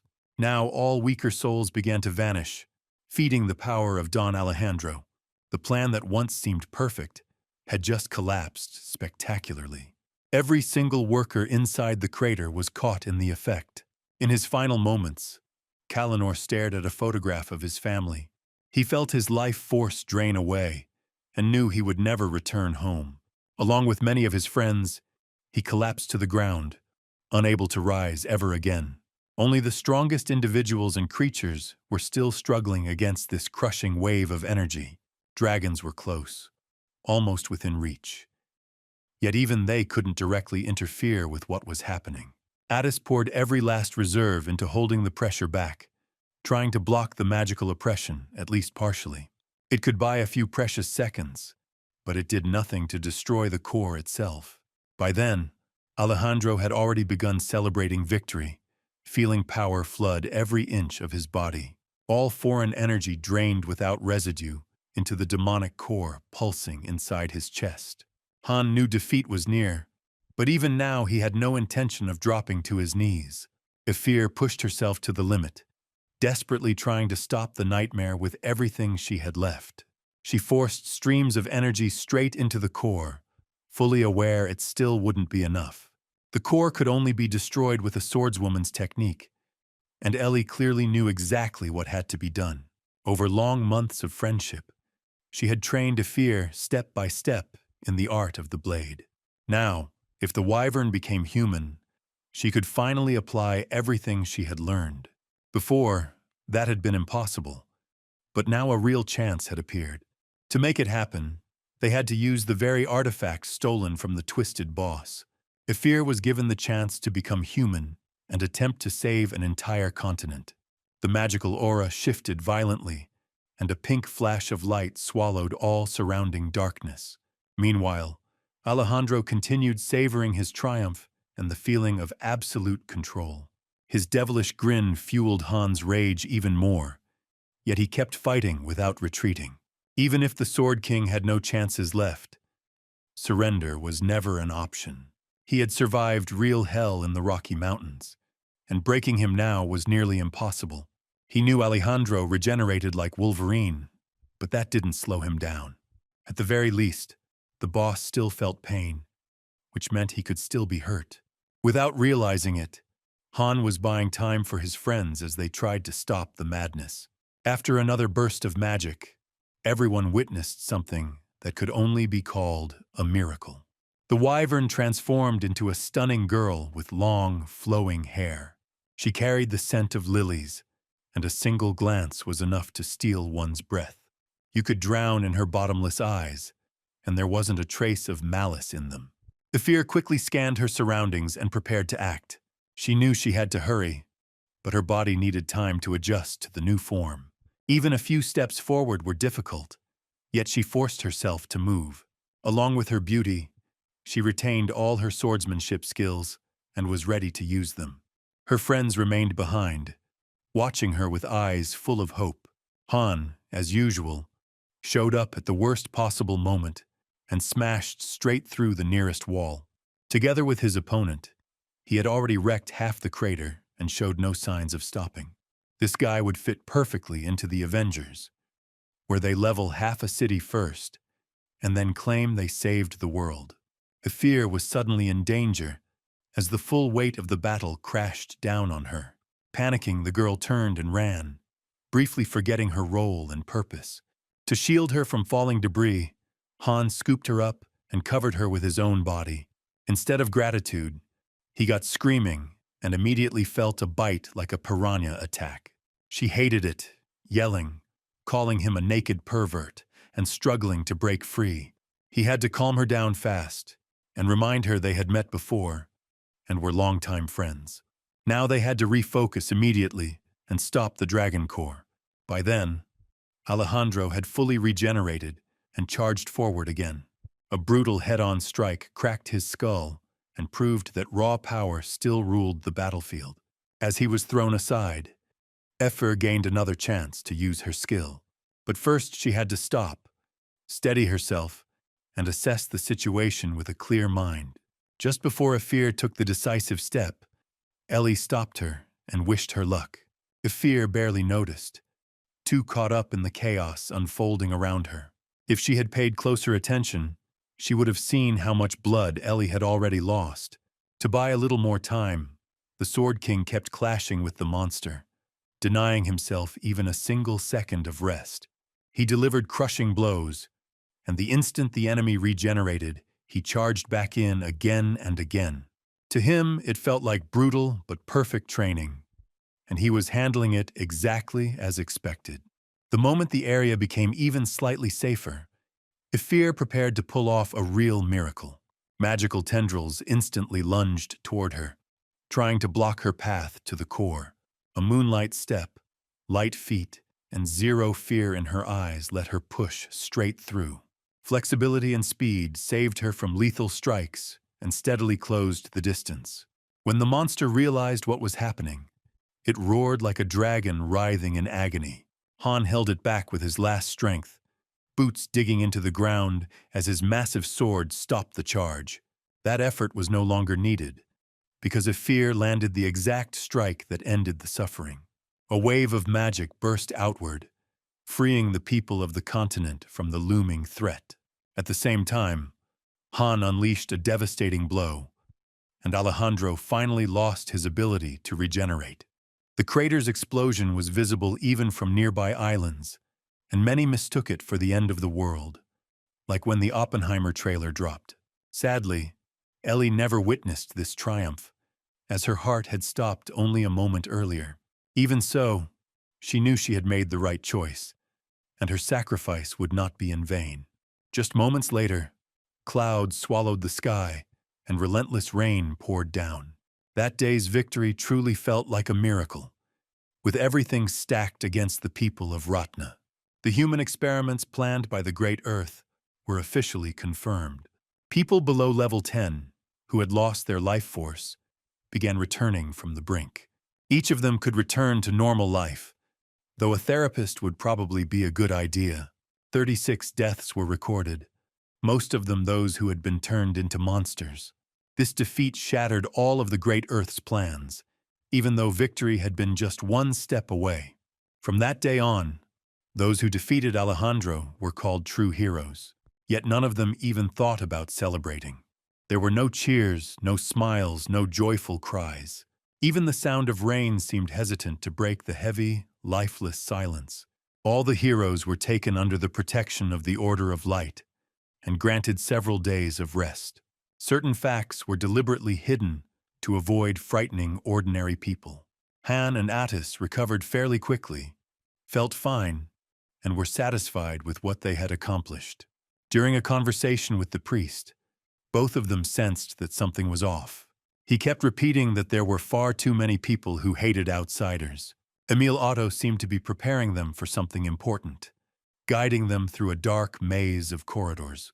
The priest repeatedly reminded them that some laws had been written long before his birth. After the mission ended, a serious investigation into the incident began. Efir had worked alongside Ellie under Alejandro, and now she was considered a potential criminal. In a week she would face trial, where her fate would be decided like at school, One rumor and you are cancelled forever. No matter how hard Emil tried to help, his words carried very little weight. People had suffered too much from outsiders and wanted nothing to do with second chances. If Efir's cooperation with outsiders was confirmed, she faced life imprisonment. Even so, she tried not to lose heart and kept up at least a visible sense of positivity. Han and Emil went for a walk, leaving the two friends to talk alone. It became clear that the girl's psyche could not handle such sudden changes in life. At first she said she was happy, smiling as she remembered the days spent with her friend. They were almost always together, and those memories were carved into her heart forever.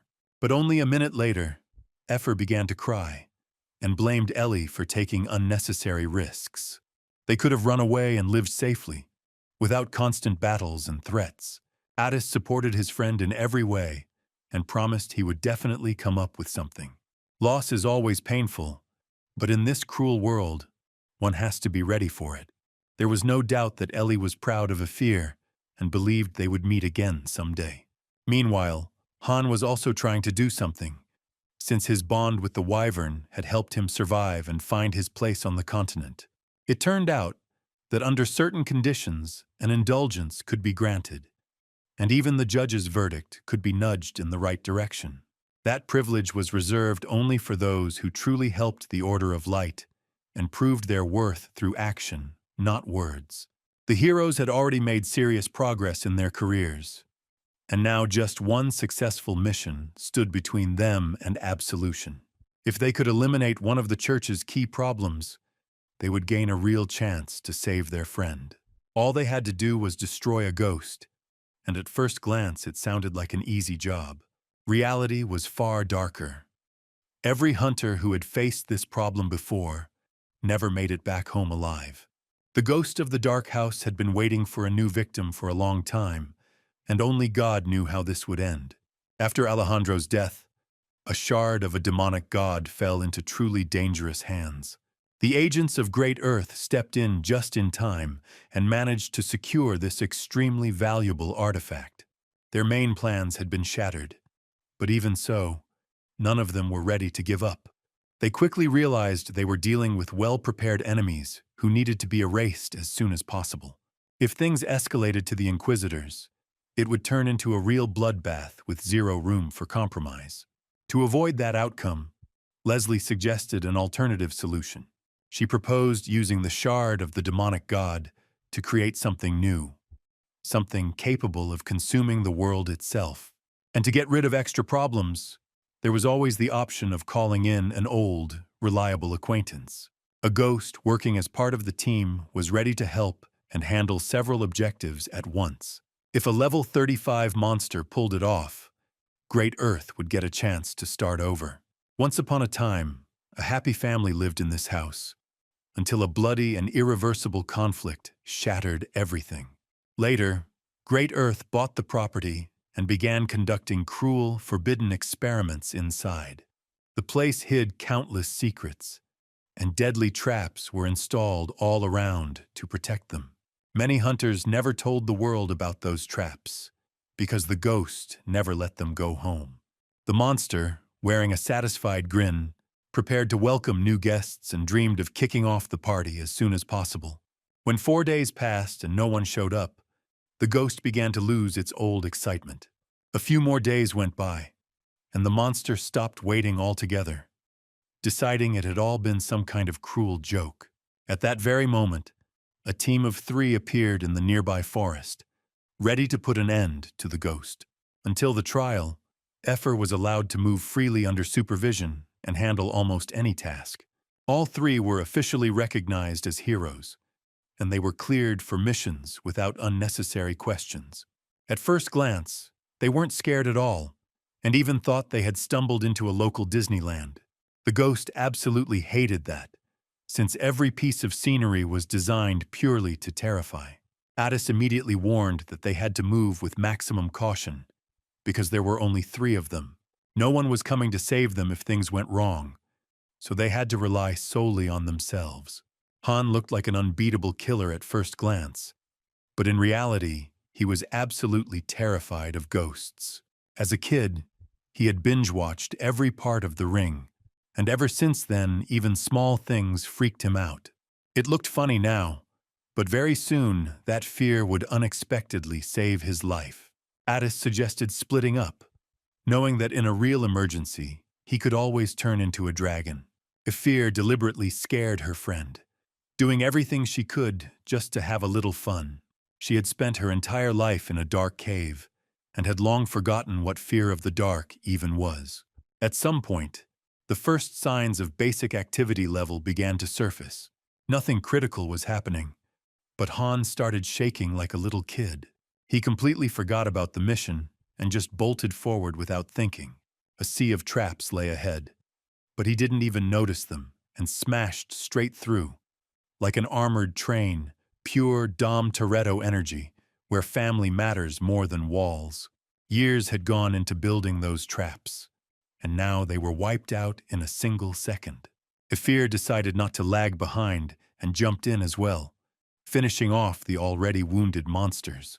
After turning human, she became a level 6 swordsman, so underestimating her was a mistake. For a few more minutes, she tried to calm Han down, doing her best to steady him. He acted like he wasn't scared at all, even though sweat was pouring off him like he was sitting in a sauna. The mission needed to end fast, and at that exact moment, the mistress of the house appeared. Her bottomless black eyes and rotting skin inspired raw animal terror in anyone who met her gaze. That alone was enough for the fighter battling demonic hounds to nearly die from fear. He instantly turned around and ran for his life, completely forgetting about the little girl left behind.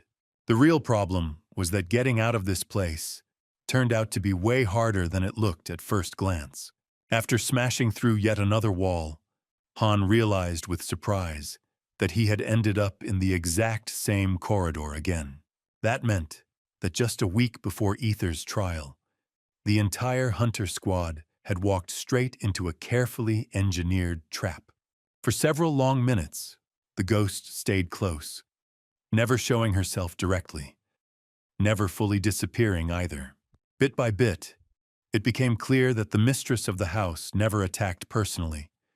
She was simply controlling every trap in this place. Han stopped being afraid of the girl and even learned her real name: Maria. Efir told him to stay calm and casually revealed a few key secrets about how the house actually worked. Everything here followed the same logic as classic dungeon mechanics. To escape, they had to find a local artifact, a kind of master key capable of lifting all restrictions. The search kicked off immediately, and Maria invited the guests into the main hall of the house. She promised it would be very interesting and politely suggested ignoring the bloodstains. Countless hidden traps stood ready to shred the intruders apart at any second. Han only smirked, clearly happy to accept the challenge. Together with Efir, they began hopping over traps as if it were a casual obstacle course in some extreme amusement park.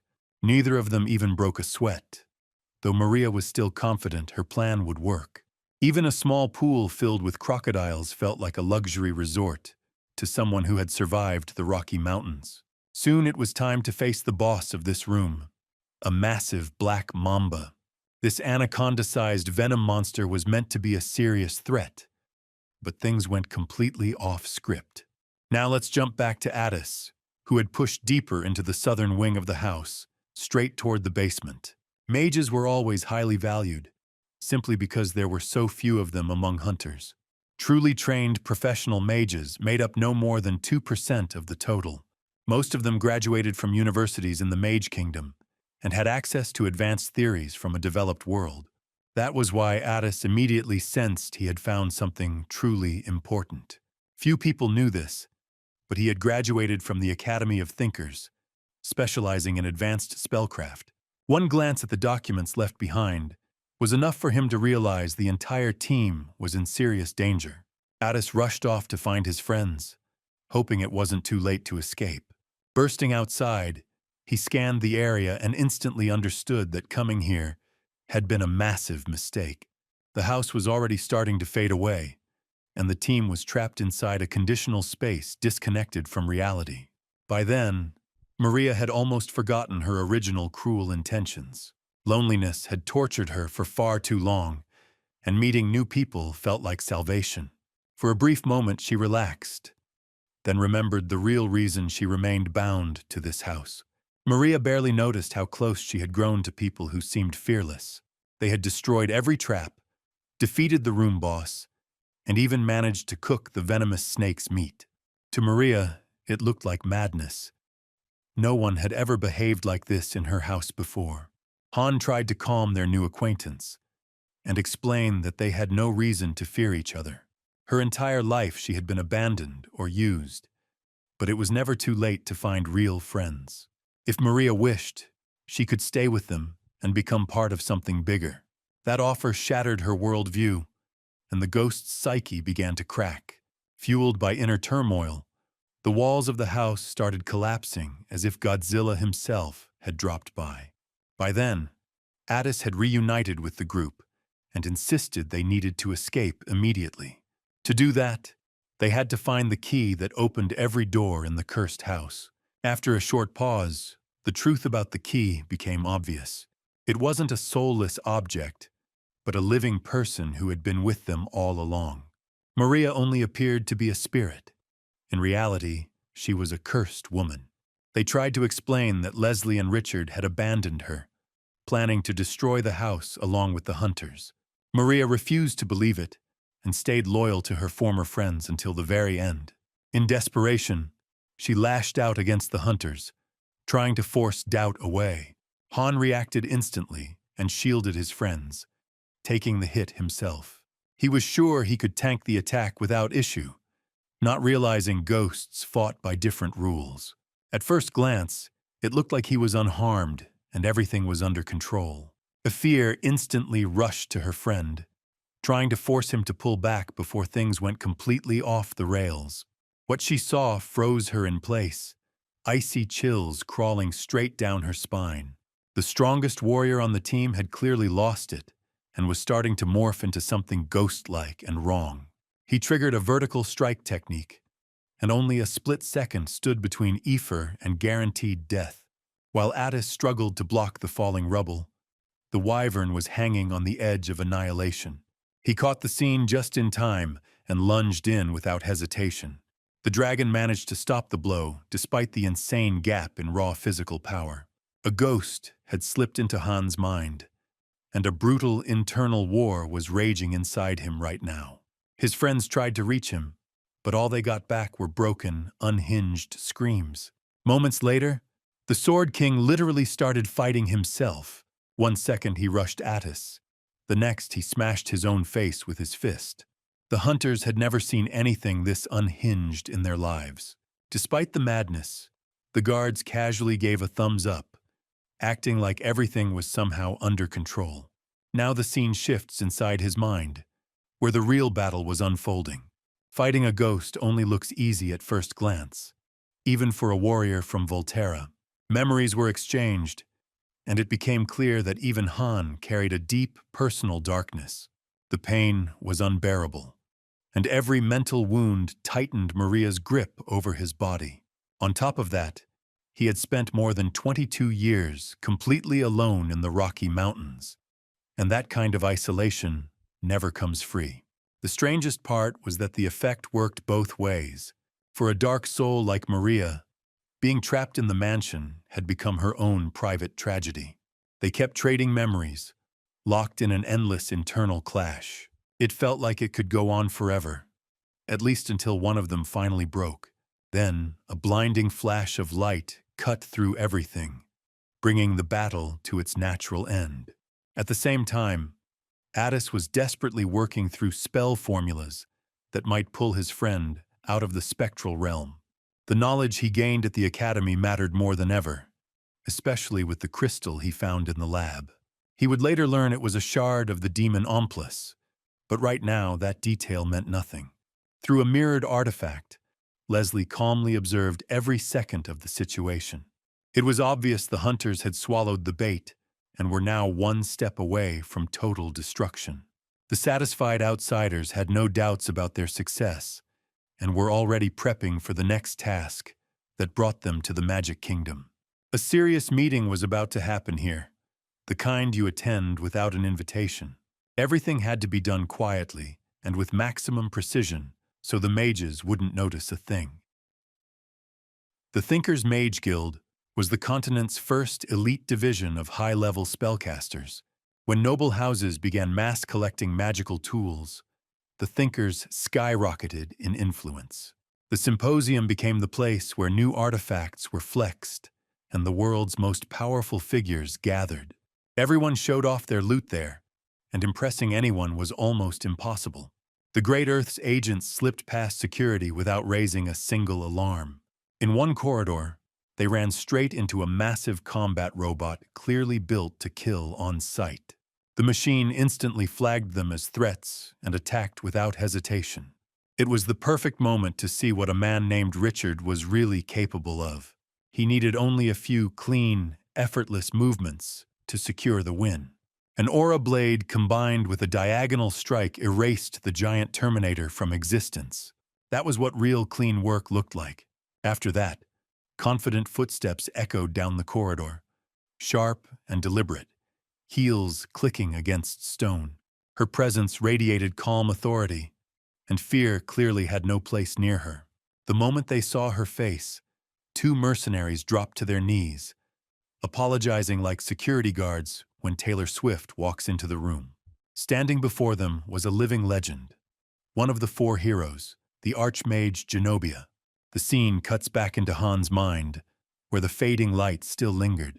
When Maria opened her eyes, she thought she had died and ended up somewhere deep in hell. She was convinced the others escaped the mansion and were finally safe. Maria wasn't even that upset, believing she had lived a pointless life without ever doing something truly good.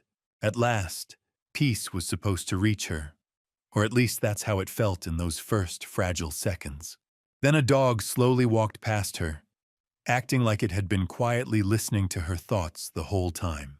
It stopped, calmly turned its head, and started talking, telling her to quit the drama and stop acting like a kid.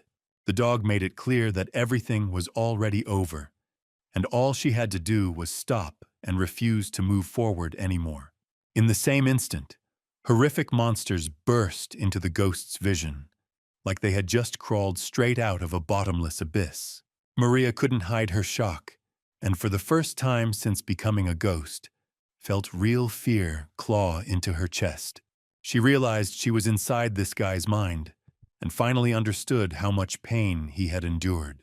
From that moment on, she saw him differently, not as a monster, but as a man shattered by severe post-traumatic trauma. Maria completely withdrew from his consciousness, and by then, Addis had already finished constructing a complex and dangerous ritual. All that remained was to use his skills and try to break free from this nightmare that felt like pure hell. When it was over, the illusion fully collapsed, and no hunter ever became a victim of the haunted house again. The sun appeared out of nowhere, and the stench of dampness, blood, and slime vanished as if it had never existed. Han finally came to his senses and nearly crushed his friends in a sudden, bone-breaking hug. All of them felt overwhelming relief while trying to figure out what the hell came next. Among endless debris and ruins, they spotted Maria, now fully transformed into a human. Escaping the haunted house felt like a reset for her body, and there was no longer any reason to remain a prisoner of cruel people. It was time for a serious choice: become her own person or stay trapped forever in the illusions of the past. Of course it was hard, especially for someone who had never known anything resembling a normal life. Still, after a short pause, she felt these people were genuinely trustworthy. They seemed kind and real, and honestly, she had nowhere else left to go. Behind the destroyed house, the hunters found a vehicle belonging to the Great Earth. It was a top-tier carriage, the kind you buy only with millions of gold coins, like a front-row Super Bowl ticket. While stuck in the basement, Addis had learned a lot about his enemy's plans and hidden threats. Most likely, a spy was hiding inside the Thinkers Association, and this had to be reported immediately. Returning to the Holy Order was no longer an option, so they headed straight for the Kingdom of Mages. For the first few minutes, no one could activate the carriage, as if some crucial part was missing. In the end, the wizard realized he had to use the blessing of the demonic god, fully aware of the risk. Even a small shard was enough to launch an insanely fast means of transportation. Several hours passed before the hunters could even slightly adjust to the insane flight speed. It felt like they had bent time itself, racing at full throttle to once again wreck the plans of the Great Earth. By then, Archmage Zenobia had already begun her grand presentation. When she stepped onto the stage, the entire hall fell silent, watching her inventions with held breath.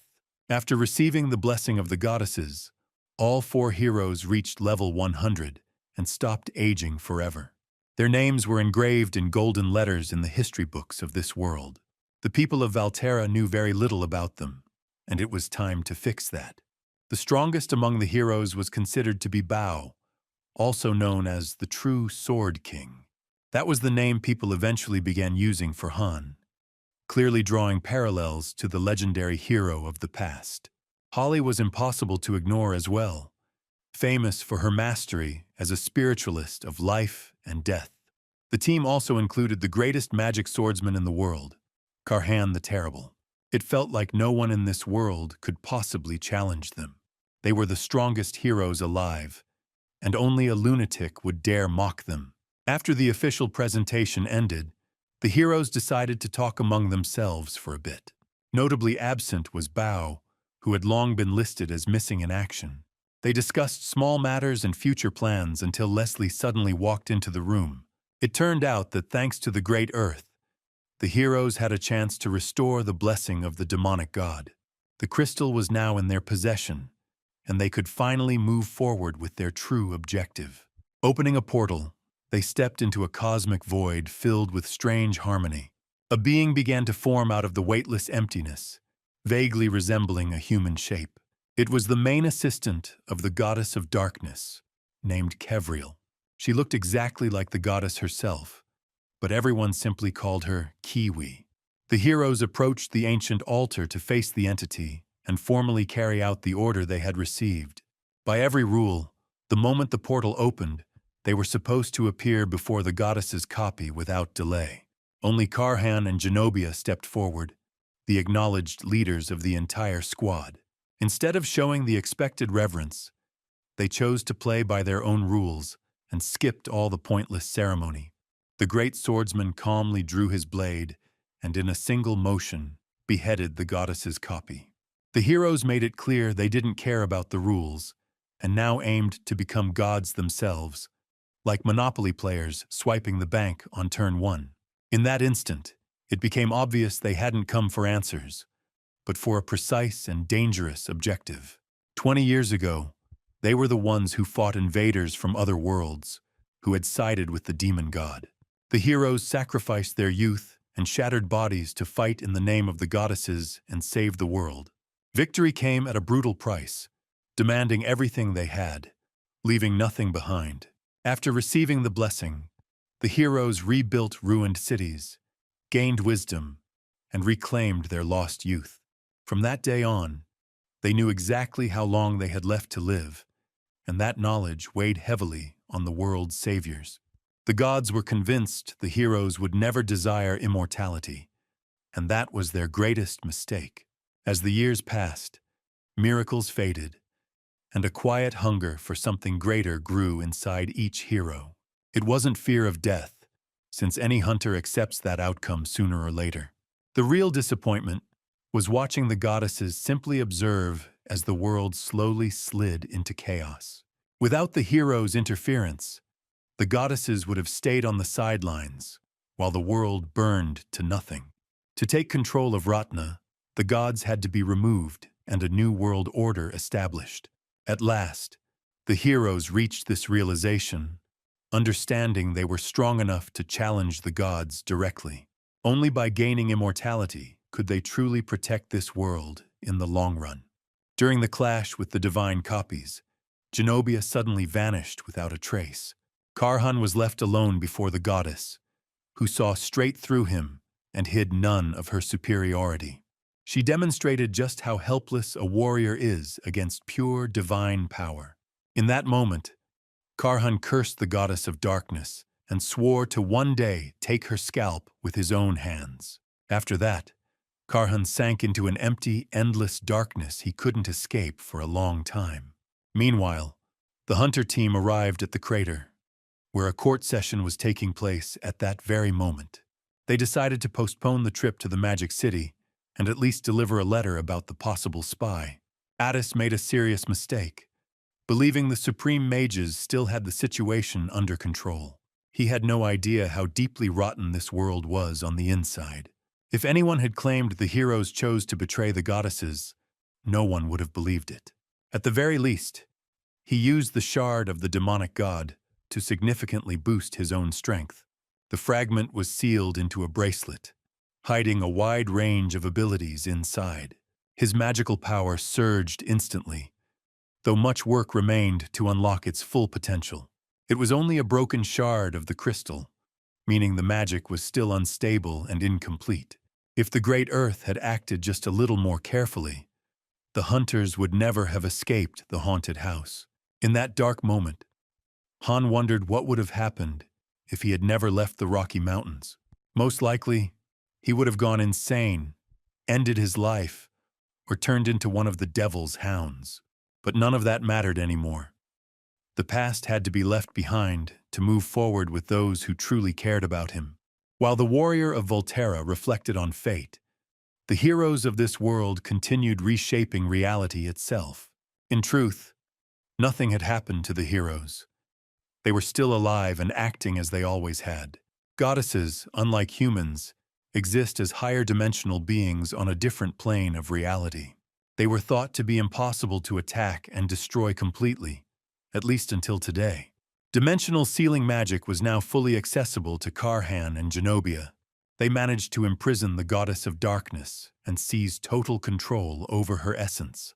The irony was that the goddess didn't even realize her situation and still believed she ruled the space around her. The moment her head was severed, she was silently sealed inside a magical sphere without any sign of struggle. Her energy was now being absorbed little by little, bringing the heroes closer to immortality. To keep the goddess imprisoned, the heroes could not leave this neutral space. Even so, they could still use their powers and influence the real world. All it required was subtle interference, something as simple as setting one religion against another. The time had come to cleanse this world, even if it meant truly getting his hands dirty and crossing lines that could never be uncrossed. Efir was fully acquitted in the case of cooperating with invaders and officially cleared of all charges. Now that Addis had finally formed a complete team, she became a full-fledged hunter with legal status. For a girl who had lived her entire life trapped in a wyvern's body and known no other path, this was a massive personal victory. Han also agreed to join the team, knowing that to face the goddesses, he had to keep winning and make his name echo across the world. During registration at the guild, one strange and seemingly insignificant detail caught his attention. A young guy with the most basic gear showed up to register, looking like someone just starting a hunter's career. The problem was that he was already level 20, and people like that were usually seasoned adventurers by now. It felt like he wasn't who he pretended to be, just playing the rookie role. A classic Valorant smurf pretending it's day one while wiping everyone. According to him, he came from Shanghai and went by a simple name, a warrior called Sana. Now the scene shifts to the northeastern reaches of the ancient kingdom of Caldri. It was here, on a snow-covered mountain, that the people locals called invaders had appeared. Ordinary citizens scattered in panic, terror written clearly across their faces. That always happens when they see inquisitors of the Dark Brotherhood. One man tried to flee, carrying with him the blessing of a demonic god. A shard of the crystal was clenched in his hand, pulsing with dark energy. The chief inquisitor would never allow him to escape that easily. At first, the man pretended he was just living in these lands for family and a peaceful life. He deliberately stalled for time, trying to distract attention and prepare his weapon. The sly worm suddenly pulled a gun and fired straight into the Inquisitor's chest, like a GTA NPC pulling heat with no cutscene. It wasn't enough to kill him, and the payback came instantly. The blow was so brutal that the criminal smashed through a nearby stone wall with his back. He stayed alive only because the Inquisitor had reasons to prolong his suffering. What he needed was the crystal shard, and then maybe no one else would get hurt. But by then, the fragment had already been absorbed, meaning a bloody grinder was unavoidable. A normal human had taken in far too much black magic to keep his original body. In mere moments, he transformed into a massive monster and crushed his enemy in one hand. The merciless giant looked like he was challenging reality itself. He had hidden the crystal shard for a long time and used it only at the most critical moment. To truly enrage the Inquisitor, he tore the annoying mask right off his face. Inquisitors hate when anyone touches their face, because after that, blood always follows. With one sharp motion, the Dark Brotherhood agent ripped a finger clean off the monster's hand. A brutal slaughter followed, but that part doesn't matter now, as the story returns to the Crater Gorge. This was where the truly important events were unfolding today. Several weeks had passed since the last meeting with Han's team, and in that time, everything had changed. Efir was no longer a frightened girl. Now she stood as a true professional of war. She fought monsters while a level 50 gladiator stood nearby. Opposite them loomed a gigantic caterpillar, capable of crushing even King Kong. The gladiator and his assistant chose not to gamble and wisely retreated. Ahead of them stood a fearless girl who leaped straight toward her own death. Only at the last moment did she open her eyes and draw a gleaming sword. The caterpillar had clearly overestimated itself and suffered a fatal wound. To finish the monster for good, a red-haired Krasavets stepped onto the battlefield. Using a mysterious magical artifact, he activated razor-sharp ice spikes. The people watching the fight were left speechless, afraid to even breathe. They had never seen a technique like this in their entire lives. Only after looking closer did the spectators realize that the man before them was Sir Addis. Stories about this guy had long spread throughout the city and far beyond it. The most interesting part was that two more fighters had joined the team, old acquaintances Martin and Brad. Yet, scanning the area, it was hard to spot the hunter's main warrior. The Volterian fighter had vanished without a trace, and the grim faces of his friends made it clear something terrible had happened. Right now, deep underground, lay the very prison people were afraid to mention out loud. In the most heavily guarded cell sat a man whose arms and legs were completely immobilized. Just moments ago, the system had once again offered him the option to end his own life to escape the endless torment.